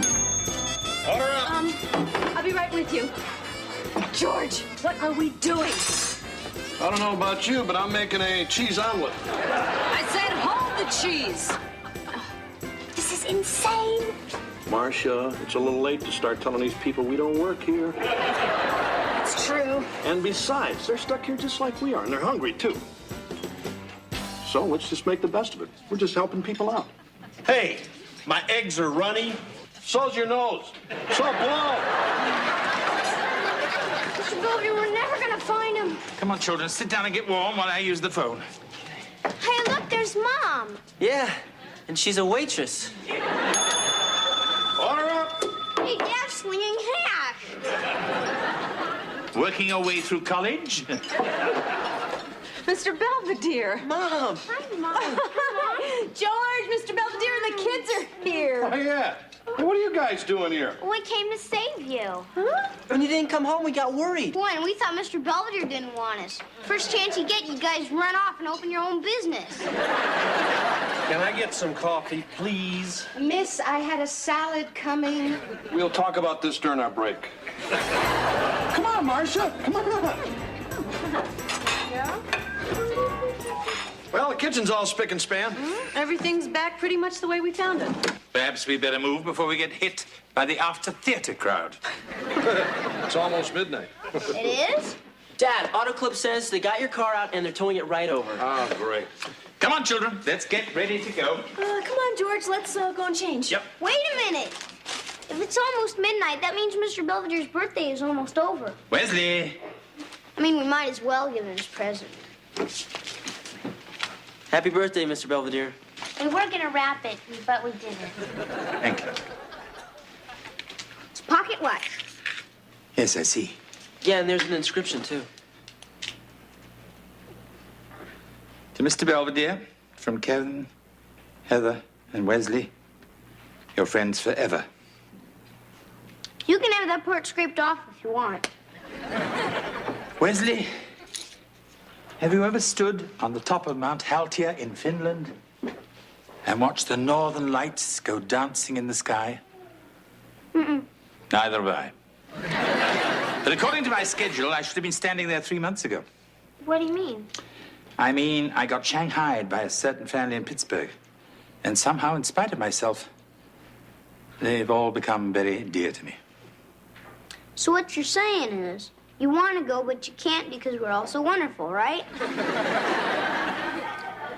Well, not you specifically. Look, the point is, each day I stay, it just seems that much harder to leave. Mr. Belvedere, you can leave whenever you want. We won't like it, but we'll understand. Sure, I'll help you pack. It's those snotty little marks I cherish most. Oh, hey, the tow truck's here. Oh, good. Well, just tell him we'll be right out. So that mountain over in Finland, think there's room on top for all of us? I suppose there'll have to be.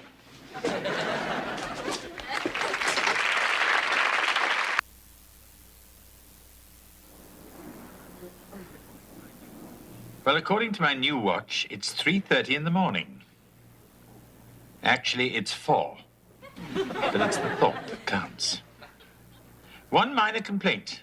What with all the confusion in rescuing George and Marcia from the blizzard, I almost didn't get my cake.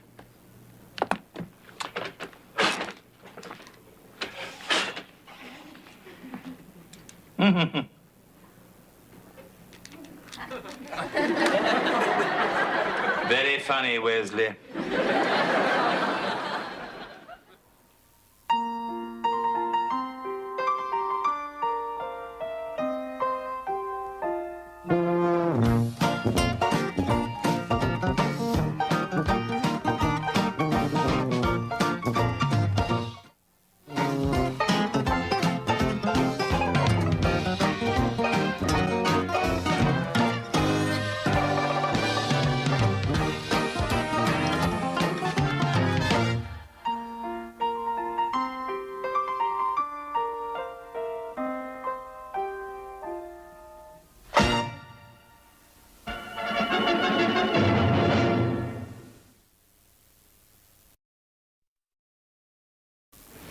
Hey, Dad, is that the mail? Yeah, kitten. Anything for me? Phone bill. I meant something romantic. Gas bill. What's the matter, honey? Well, it's almost Valentine's Day, and I haven't even gotten one yet. Did you send any out? Only 200. Oh. Hey, wait a minute.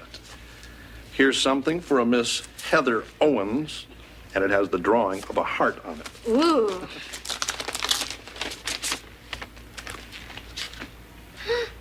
Roses are red, your smile is gleaming. It's time to come in for a checkup and cleaning. It's from Dr. Finkelstein, my dentist. Gee, I didn't even think he liked you. I'm back. Well, Kevin, are you a rock star yet? No, I'm not a rock star yet. Sorry. I take it the auditions didn't go too well. I played my drums for 3 different bands. And the first 2 just flat out told me I wasn't good enough. And the third? They wanted me to bite the head off a gerbil. But I wouldn't. Well, at least you didn't spoil your dinner.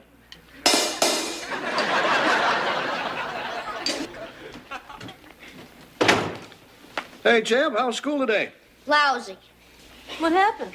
I got kicked out of class. All right, what happened this time? Here, I gave me a note.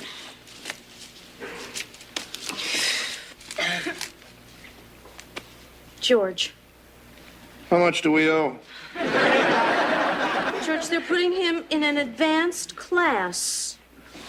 Oh, yeah? Yeah, it says, Wesley's test scores and academic ability indicate that he would benefit from a more challenging curriculum. They're putting him in a special program. Hey, Jeb, that's great. No, it's not. I mean, with Mrs. Garsola, I can goof off all I want and still do good. We're very proud of you, and we know you're going to do even better. Yeah, sure. Anyway, Einstein, why don't you go on out in the kitchen and celebrate with a big glass of chocolate milk, huh?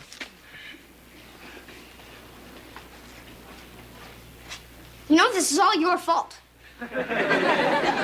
Oh, really?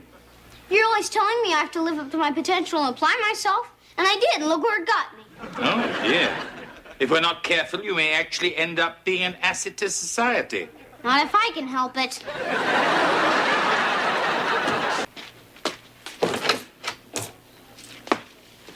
Wesley.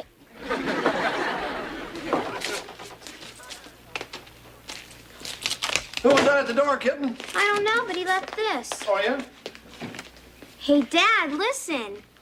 Heather, you hold the key to my heart. Be my Valentine forever. I love you. Who's that one from, your dermatologist? No. Well, I don't know who it's from. He didn't sign it. Oh, looks like my little girl's got a secret admirer. Ooh, I gotta go call Angela. Bye, Dad. Bye. But Mr. Belvedere, the teacher said I could do anything I wanted with it. Just use my own best judgment. He only said that because he doesn't know you yet. What happened? He abused the very first privilege they gave him. Oh? See, every day we get 30 minutes of unstructured activity where we're free to pursue our own interests. He went bowling. Well, aside from that, how was it? Did you make any new friends? Yeah, sort of. They divided us up into project groups, and mine's coming over tonight to study. Oh, well, that's nice. Maybe Mr. Belvedere will make some nice cookies and hot cocoa for everybody. Mom, these kids are sophisticated. They don't go in for that sort of junk. Oh, in that case, I'll go out later for the brandy and cigars. Great. Yeah, that'd be fine. Okay. See you later. Bye. All right. Hey, Dad, guess what? I finally did it. Did what? I finally got into a band. I sent them my picture and a demo tape, and they must have really liked it, because I'm hired. Oh, hey, are you guys planning on using the house tonight? No, Kevin. Tonight's the night your mother and I usually go sit in the gutter. What's going on, honey? Ringo here just joined some rock group. Oh, well, that's wonderful. Are they nice boys? Well, I haven't actually met them, but they sounded okay on the phone, and they've been together a long time. What do they call themselves? The Young Savages. Young Savages. Sounds like a bunch of guys with zippers in their noses. Honey, we're very happy that you joined the band. But just remember, as long as these young men are in the house, you're responsible. Oh, I know. And I don't want to see any booze or drugs or smashing guitars Come against on, furniture. Dad, you haven't even met him yet. I know. It's just I've heard what these heavy metal guys are like. Standing on the corner, watching all the girls go. Standing on the corner, giving all the girls the eye. Brother, you don't know. These are the young savages. Yeah, that's Herb Savage and his brothers Bud and Ernie. Stan Young. Oh, the young savages. I get it. Pretty good, huh? Dad, that's not music, that's noise. Standing on the corner, giving all the girls the eye. Brother, you don't know a better occupation. Matter of fact. Tsuru, did you eat all these marshmallows? You're going to have a tummy ache. I didn't eat them, Mr. Belvedere. I used them to construct the DNA molecule.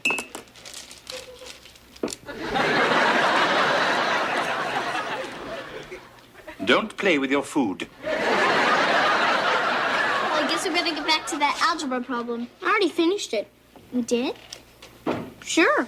All you gotta do is multiply each side by 1 over x, see? You know, Wesley, I've never seen anyone as good at math as you are, and I've been around. Yo, this comes easy for me. Do you think you could help me find the variable in my equation? Gee, I don't know, Beth. You learn more when you do it yourself.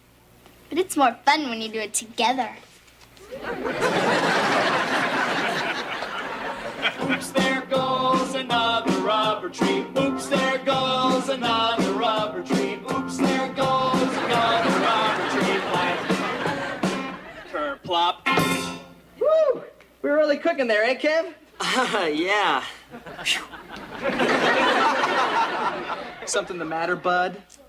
I thought I was supposed to do the kerplop this time. I'm sorry. I forgot. You always forget. Okay, let's take it one more time from the top. And Kev, let's watch the tempo, okay? Yeah, I was just trying to move things along. Well, Kevin, this is music, not a race. 1. Just what makes that little ant think he can move that rubber tree plant? Anyone knows an ant can't move a rubber tree plant 'cause he's got high hopes. He's got high... Anyway, this is my room. Nice. Where's all your toys and dolls and stuff? I give them all away to my sister. She's 17, but really immature. Hey, don't get me started on siblings. I've got a new art book. Would you like to see it? Sure. That's a neat picture. It's Starry Night by Vincent van Gogh. Oh, yeah? He once loved a woman so much that he cut off his ear and sent it to her. Couldn't he afford a candygram? Oh, so you're so refreshingly naive. Yeah, well, I just found out I was smart a couple of days ago. Would you like a root beer? Yeah, sure.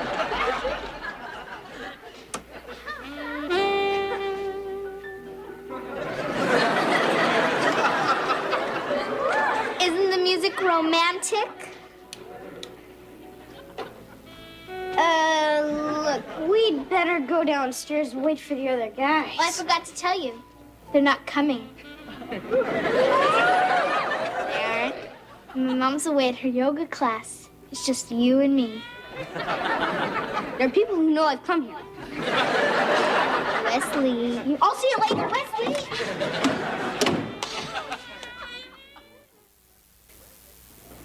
Wesley, you're going to be late for school. Wesley. I'm not going today. I'm sick. Oh? Yeah, I'm all achy and sniffly, and I have a temperature, too. Well, let's see. 115. It's gone down a little. Wesley, what are you up to? Nothing. I mean, I just don't want to go to school. Why? What have you done? And can they prove it? It's not me, it's Beth. Who? She got me in her bedroom, and then she gave me root beer, and then she started playing mushy music, and then she tried to take advantage of me. Hey, Wes, man, you better hop to it. You're going to be late for school. I'm not going. Why, what's wrong, honey? Well, it seems that Wesley's having a little trouble with one of his classmates. What's the problem, pal? She's too advanced for me. I can't keep up. Well, honey, you're just gonna have to apply yourself. Yeah, she'd like that. Wesley, look who's here. Hello, Mrs. Owens. Mr. Owens. Hi, Wesley. Cover me, Dad. You left your biology book over at my house. Yeah, well, I was in a hurry. I brought you something else, too. Wesley, will you please be my Valentine? Aw. Don't aw her. She's an animal. I'd also be honored if Wesley would be my escort at the Valentine's Day dance tomorrow at school. Hey, buddy, you never told us about any dance. What's the difference? I'm not going. I mean, I can't, because I gotta stay here and help Mr. Belvedere clean the garbage cans. That's all right, Wesley. You can do that today. Beth, Wesley will be happy to be your escort tomorrow, won't you, honey? Okay. I'll go. I won't dance. I'm sure we can find something else to do.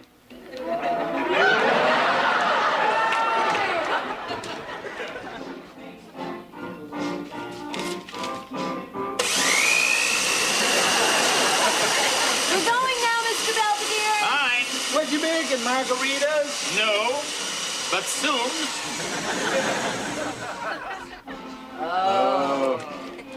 Up with pimples, still at it, huh? It's not coming from the basement. No, I moved them out to the garage. By tomorrow, I hope to have them out on the Pennsylvania Turnpike. Mr. Belvedere, this is Wesley's little suit for the dance tomorrow. Could you please drop it off at the cleaners? Certainly. I suppose all the ones on your way to school are closed. I'm sorry, Mrs. Owens. It must be the music. Come on, Marcia. Look, this time he sent me candy and flowers. Ooh. Must be one heck of a guy. Oh, Mr. Belvedere, not knowing is making me nuts. Me too. I wonder if these are liquid centers or assorted.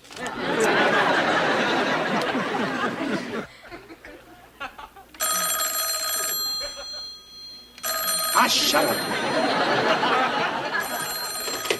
Owens residence. Just one moment. Wesley, the telephone for you. It's Beth. Tell her I donated my body to science and she can't have it. Wesley.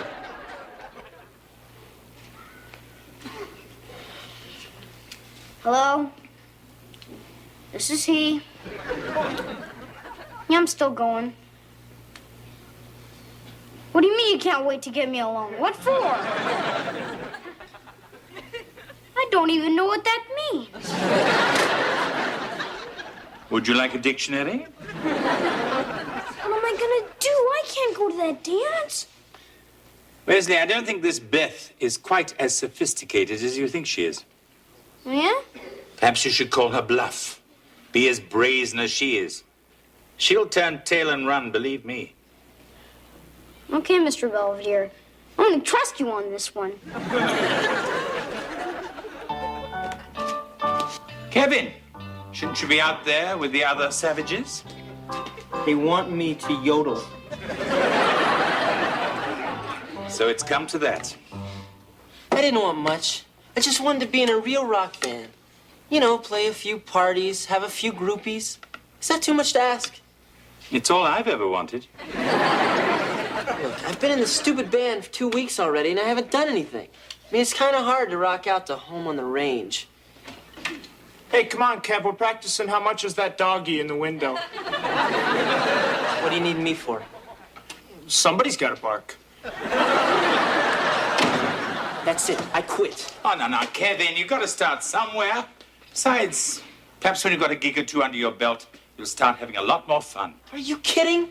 Who's gonna hire a band like us? How much is that doggy in the window? The one with the waggly tail. How much is that doggy in the window? Why do I have to be here? Your brother's band is playing. So the whole family has to suffer? That's about it. Well, what if my secret Valentine calls? I mean, I was sure he was going to come up to me at school today. Nobody did. And Valentine's Day is going to be over in a few hours. Come on, Heather, cheer up. Maybe Mr. Exel will show up here tonight. Yeah, sure, Dad. How much is that? I have this dance, please? You never know. Well, Mrs. Owens, Mr. Owens. Hi, Beth. Haven't seen Wesley. He's still coming, I hope. Yeah, he'll be here in a few minutes. Mr. Belvedere's bringing him. He's lucky to have two such charming parents. Thank you, Beth. And I can see where he gets his good looks and rugged manliness. Well, ciao. Nice kid. I do hope that doggy's for sale.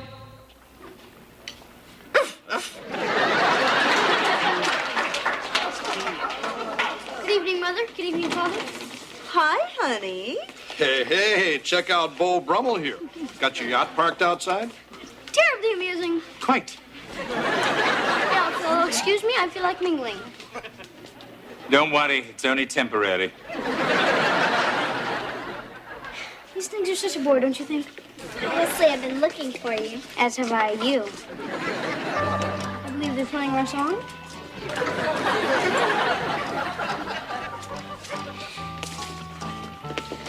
That's real interesting with Cyril. Tell me more about nuclear throwaways. I'm sorry. Mind if I cut in? Sure. Thanks, Dad. Hey, kitten. May I say that you look very handsome tonight? Sure. Go ahead. Wesley, what's happened to you? You seem so different.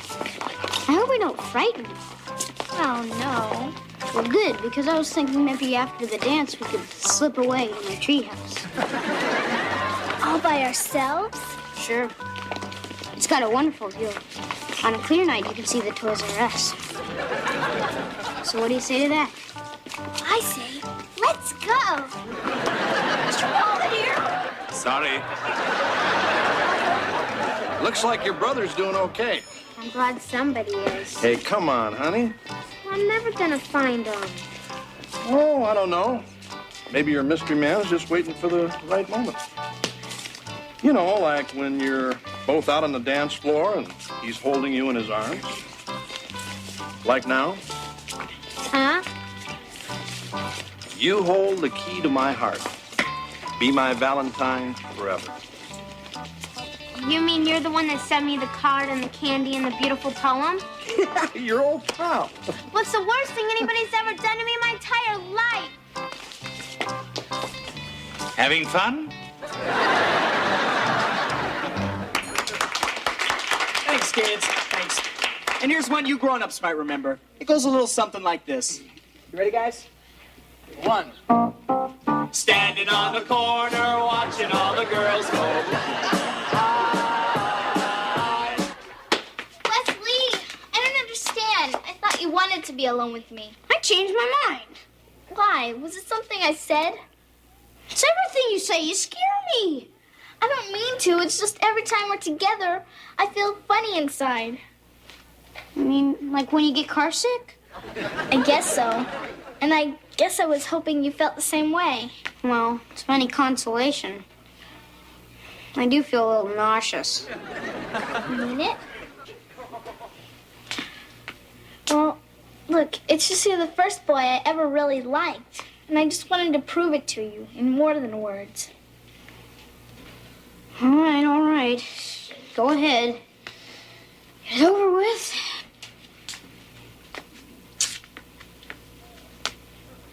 That's it? Sure. What else is there? Well, I don't know. There must be something. Wesley, we're only 10. Oh, yeah. I forget sometimes. Standing on the corner, watching all the girls, watching all the girls, watching all the girls go by.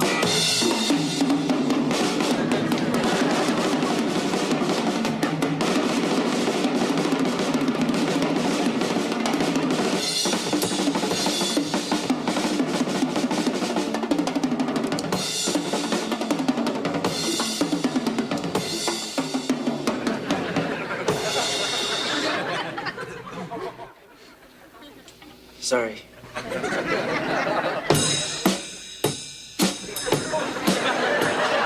don't know a better occupation. Matter of fact, neither do I. Stand Mr. Belvedere? Wesley, I thought you were in bed. I was, but there's a piece of pie down here with my name on it. Not anymore. So listen, I just wanted to thank you for helping me with Beth. You know, giving me that advice. Wesley, my advice was terrible. So what? Things worked out okay anyway. They usually do. And it's okay you ate my pie. I'll just have a piece of Heather's candy. Not your night, is it?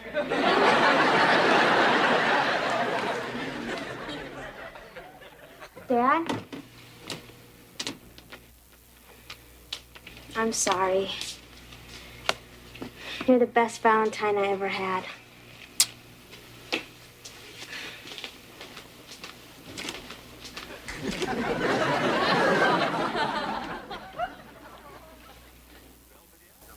If I may permit myself a few Valentine's Day thoughts.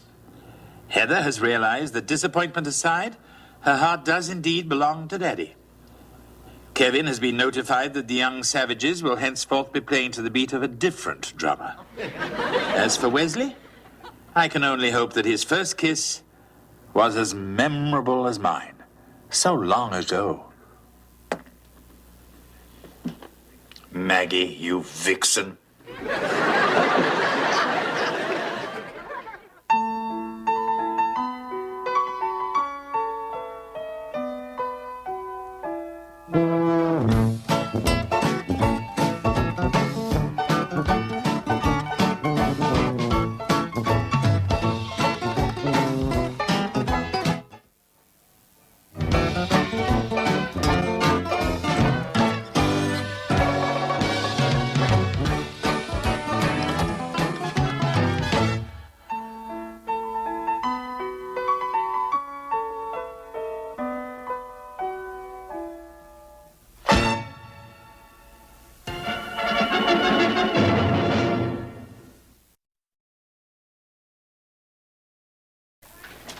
Hi, Mr. Belvedere. I'm going upstairs now. Wesley, I know I shall regret asking this, but where are your shoes? I left them in the middle of the Huffnagel's driveway. You mean the one that's being repaved? Now you tell me. Stop following me. What's the matter, honey? Nothing, and don't look at my feet. Where's your shoes, champ? Apparently, Wesley mistook the Huffnagel's new driveway for the courtyard at Grauman's Chinese. I didn't know it was wet cement. Besides, I tried to apologize to Mr. Huffnagel, but he just yelled and called me a menace to society. That's okay, pal. I'll go talk to him. Your old man's been handling Huffnagels for years. Yeah, and tell him I want my shoes back. Hey, Homer! Hey, Pasa! You better go soak your feet before that cement sets. Okay. Bonjour, mon ami. Comment allez-vous? Very good, Heather. See, I don't need a tutor. Fine, but if you don't pass French now, you're just gonna have to take it again this summer.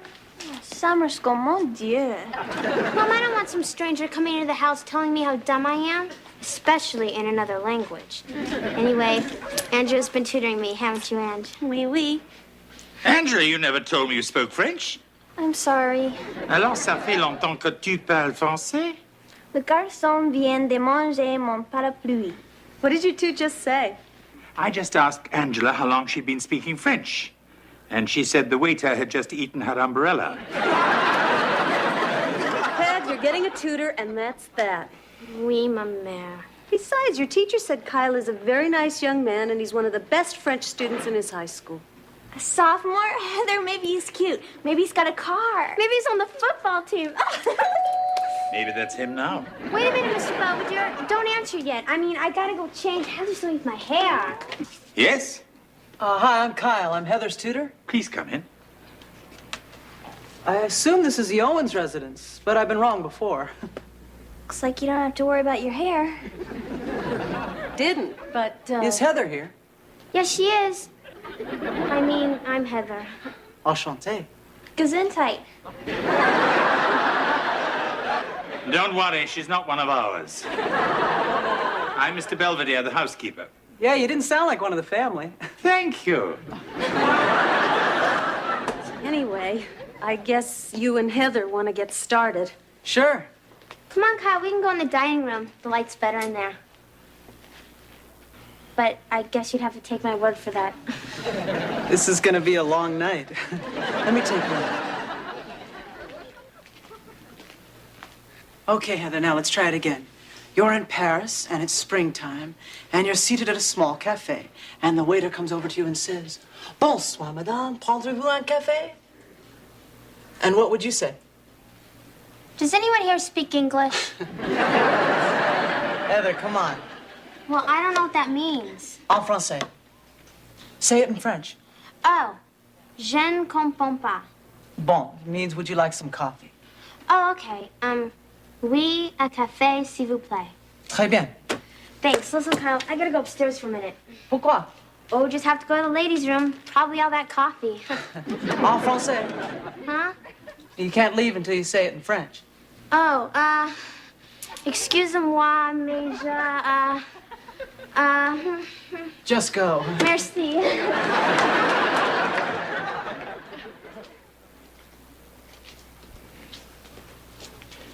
Mrs. Owens, what are you doing? Making a salad. I was going to do that. Oh, that's okay. I've been studying for the last 4 hours, and I was really in the mood to do something mindless. Oh. I'll be over in the corner then. Coloring. Stupid Huffnagels! See, you got Wesley's shoes back. Did you trade them for your own? How was I supposed to know they repaved the front steps? Uh-oh. I mean, Homer comes out and starts screaming. I thought your kid was a bozo. Now I know where he gets it from. I mean, do you believe he said that? Yeah, well, just wait and see what happens the next time that stupid dog of his comes sniffing around our lawn. I'll tell you, I'm going to do something that... Don't get yourself all worked up. Homer just lost his temper, and I'm sure he feels real bad about the whole thing. Yeah. Is there a problem with the Huffnagels? Kevin, what happened? I was just walking by, and Homer says, "Hey, there's another one," and they turn the hose on me. This is serious. They're starting to attack civilians. Honey, get out of those clothes before you catch pneumonia. Yeah. That's nothing. Wait till you see what the Huffnagels catch. Who are you? Oh, I'm Kyle. I'm Heather's tutor. Oh, I feel sorry for you. Because I'm blind? No, because you're stuck with my sister. You must be Wesley. So you're really blind, huh? Yep.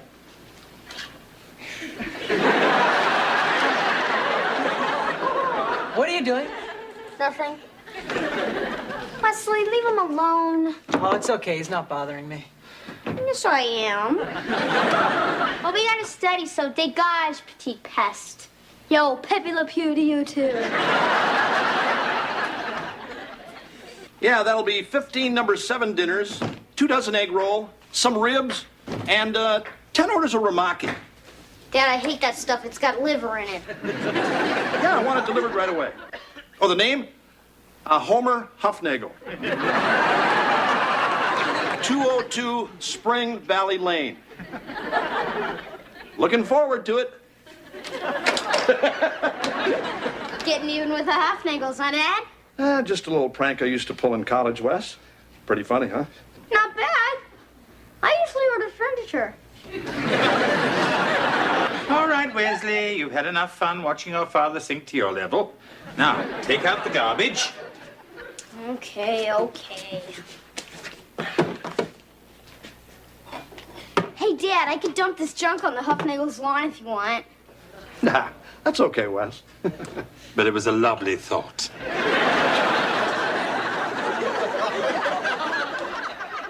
Désolé, mais votre heure est finie.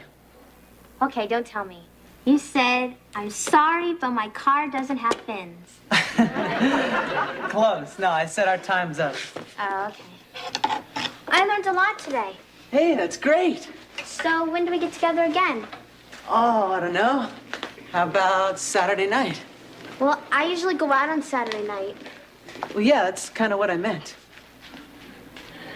Are you asking me on a date? Well, I don't see anyone else in the room.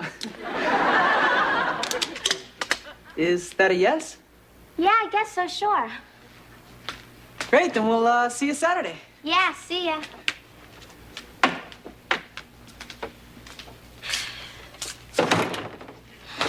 What'd I just do? Don't move. I want to practice my knife trick. Hop! Go ahead. What's the matter, Heather? I told Kyle I'd go out with him. So? So what'd I say yes for? Where are we gonna go? What are we gonna talk about? This date is gonna be a disaster. Heather, your dates are always disasters. Well, that's true. The point is, do you like Kyle? Well, yeah. And he seems to like you. Yeah, I guess. Then there should be no problem. He's like any other boy. Yeah, right. Who knows? Maybe it won't be such a disaster. Let's not get ahead of ourselves. Honey, you coming to bed? In a minute. I just want to make sure Heather gets home all right. George, Kyle promised he'd have her home by 11. All right. All right. Oh, by the way, is everything all settled with the Huffnagels? Huh? Well, I waved to Hortense today, and she did something back, but I don't think it was a wave. Don't worry, honey. I settled everything. Who's that? Hey, maybe Heather forgot her key.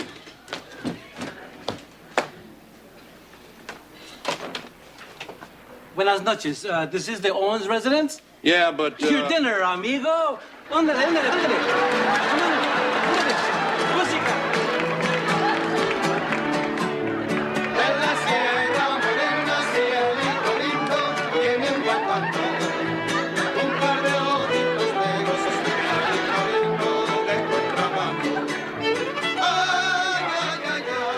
I had a real nice time tonight. Yeah, going bowling was a great idea. Well, you only liked it because you won. So, you gonna ask me in, or am I in already? Oh, sure, come on in. We can listen to MTV or something. Do you smell nachos? Why don't you sit down and I'll go get us some drinks. I guess you're not thirsty. Can I ask you a sort of personal question? Sure. What do you look like? Gee, I don't know. I've got brown hair and my eyes are hazel. That really doesn't help me a whole lot. Do you mind if I feel your face? Huh? Oh.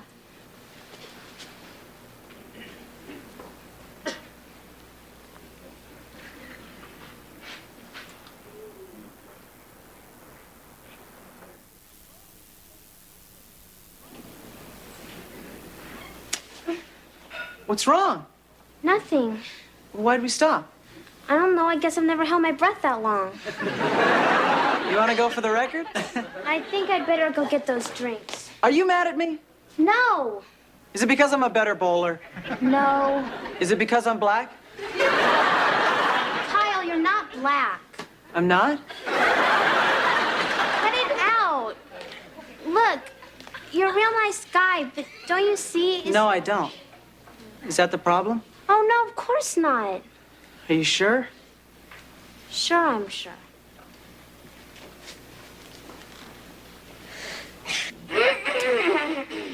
Wesley, what are you young people up to? Wesley! Are you kissing my sister? Yeah, I was. Well, I hope you've had your shots.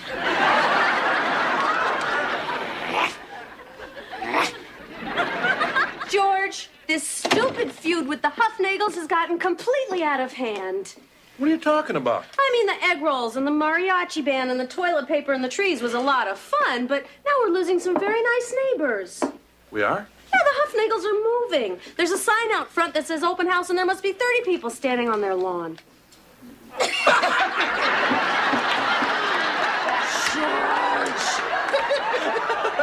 Will you please take that sign down right away? What kind of example are you setting for your children? It was his idea. Come on, guys. Let's go do what your mom says. Hello? No, this is not Monique's house of pain. I wish we thought of that.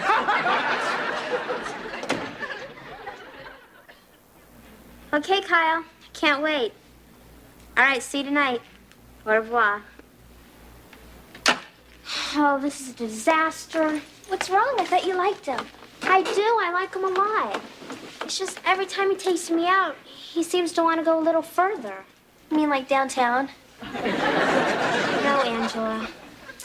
Oh, so what have you guys done? Nothing. Well, what does he want to do? I don't know. Stuff. You know, when you think about it, the whole thing's really very romantic. Just like an officer and a gentleman. Huh? I mean, except you don't work in a factory. You're failing French. And Kyle's not in the Navy. He can't see. The thing is, I like Kyle. But I'm afraid if I don't do something, I might lose him. I mean, he might think I'm saying no because he's blind and get real upset. I heard guys who aren't blind get pretty upset, too. So what am I going to do? Well, Heather, I think you should do whatever your conscience tells you to. Then call me and tell me all about it. Hi, hon. You and Kyle gonna study tonight? We'll try not to bother anybody. Oh, that's okay. We're all going to the hockey game. You are? Was Mr. Belvedere going too? No, I think he's going to an art exhibit. He is? Something the matter, honey? Oh, no. It'll be nice having the house all to ourselves. I'm very proud of you. Why? Well, for one thing, you're doing a lot better in French. Oh, merci. And I'm very proud of the way you've been handling yourself with Kyle. I mean, a lot of girls your age wouldn't be able to see past his handicap, but you didn't let that stop you. Oh, no, not me.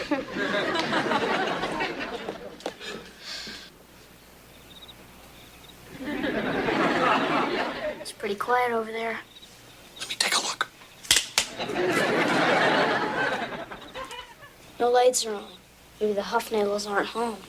That's the oldest trick in the book, Wes. Besides, they're dying to get even since we had that fertilizer delivered. Are you guys still down? Fellas, we're gonna be late if we don't get going. Mom, there might be Huffnagels out there. Yeah, well, I don't think they're silly enough to be lurking out in the bushes, so can we please go? Okay. But stay low. Right there.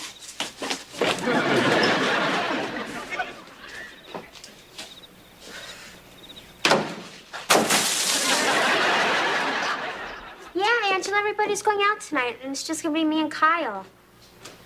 No, I don't know what I'm gonna do. No, you cannot stay on the line and listen. Heather, I'm going. Bye. Everyone leave for the game? Yeah, they left a few minutes ago. What are you, Kyle, up to tonight? Oh, nothing. We just figured we'd stay home and really hit those books. Big test coming up? Yeah, sort of. Everything all right between you and Kyle? Yeah, sure. I like Kyle a lot. Good. Oh, and Mr. Belvedere? You were right about him. I was? He's just like any other boy. Good night. Good night, Heather.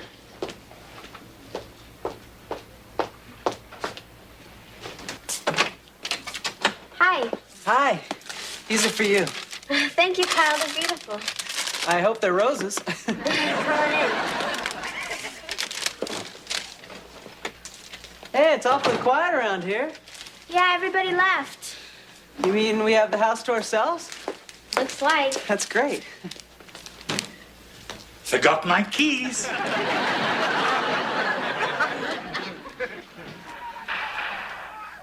Mr. Belvedere, shouldn't you be leaving for your exhibit? Oh, no. I hate being the first one at an affair. Don't you? Anyway, did I tell you this is one of my favorite movies? Yeah, about 45 minutes ago. I guess time flies when one's preventing fun. Mr. Belvedere. All right, I can take a hint. I suppose you children want to get along with your French? Thanks. Heather, I'm leaving now, unless you need me for anything. No, it's okay, Mr. Belvedere. Very well. As we say in the south of France, you'll be good now. Well, I guess we better get started. Sounds good to me.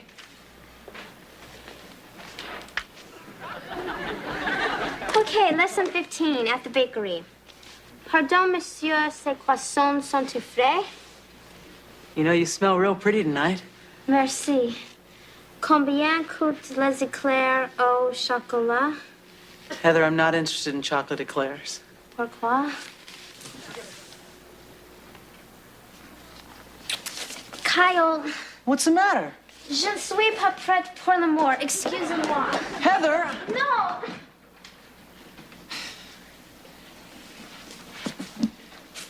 You know, your French is getting much better. Come back, please. Heather, where'd you go? Come on, where's that pretty little smile? Heather? I don't understand. I thought you liked me. So what's wrong? Maybe the young lady just isn't ready yet. Oh, God, he's back. Afraid so. Mr. Belvedere, what are you doing back? I came back because I thought I might be needed. But apparently I'm not. Thanks anyway, Mr. Belvedere. Well, good night again. I guess I better get going, too. Yeah, I guess so. Actually, I suppose I should thank you. For what? Oh, for turning me down and making me frustrated, just like you would any guy. Oh, it was nothing. Oh, see you Monday? Yeah, sure. Good night. En français. Bonsoir, Kyle. Bonsoir, Heather.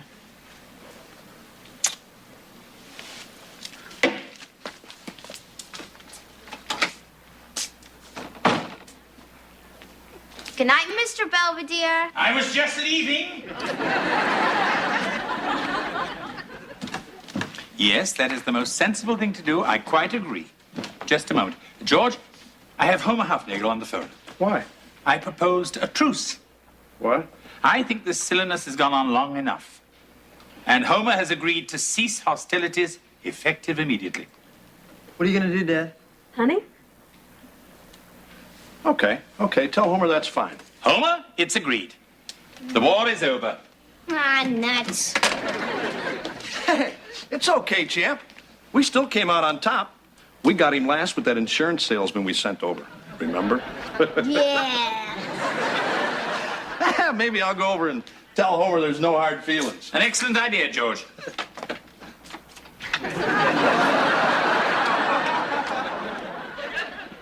Didn't I mention that? They say that French is the language of love and diplomacy, and this has been a week of both. Heather and Kyle are dating again, but they have an understanding. Kyle decides where they go, and Heather decides how far. Meanwhile, I finally ironed out the details of the Owens-Hufnagel peace accord. They have agreed to keep their Doberman on a leash when near our property, and we have agreed to do the same with Wesley. À la guerre, comme à la guerre.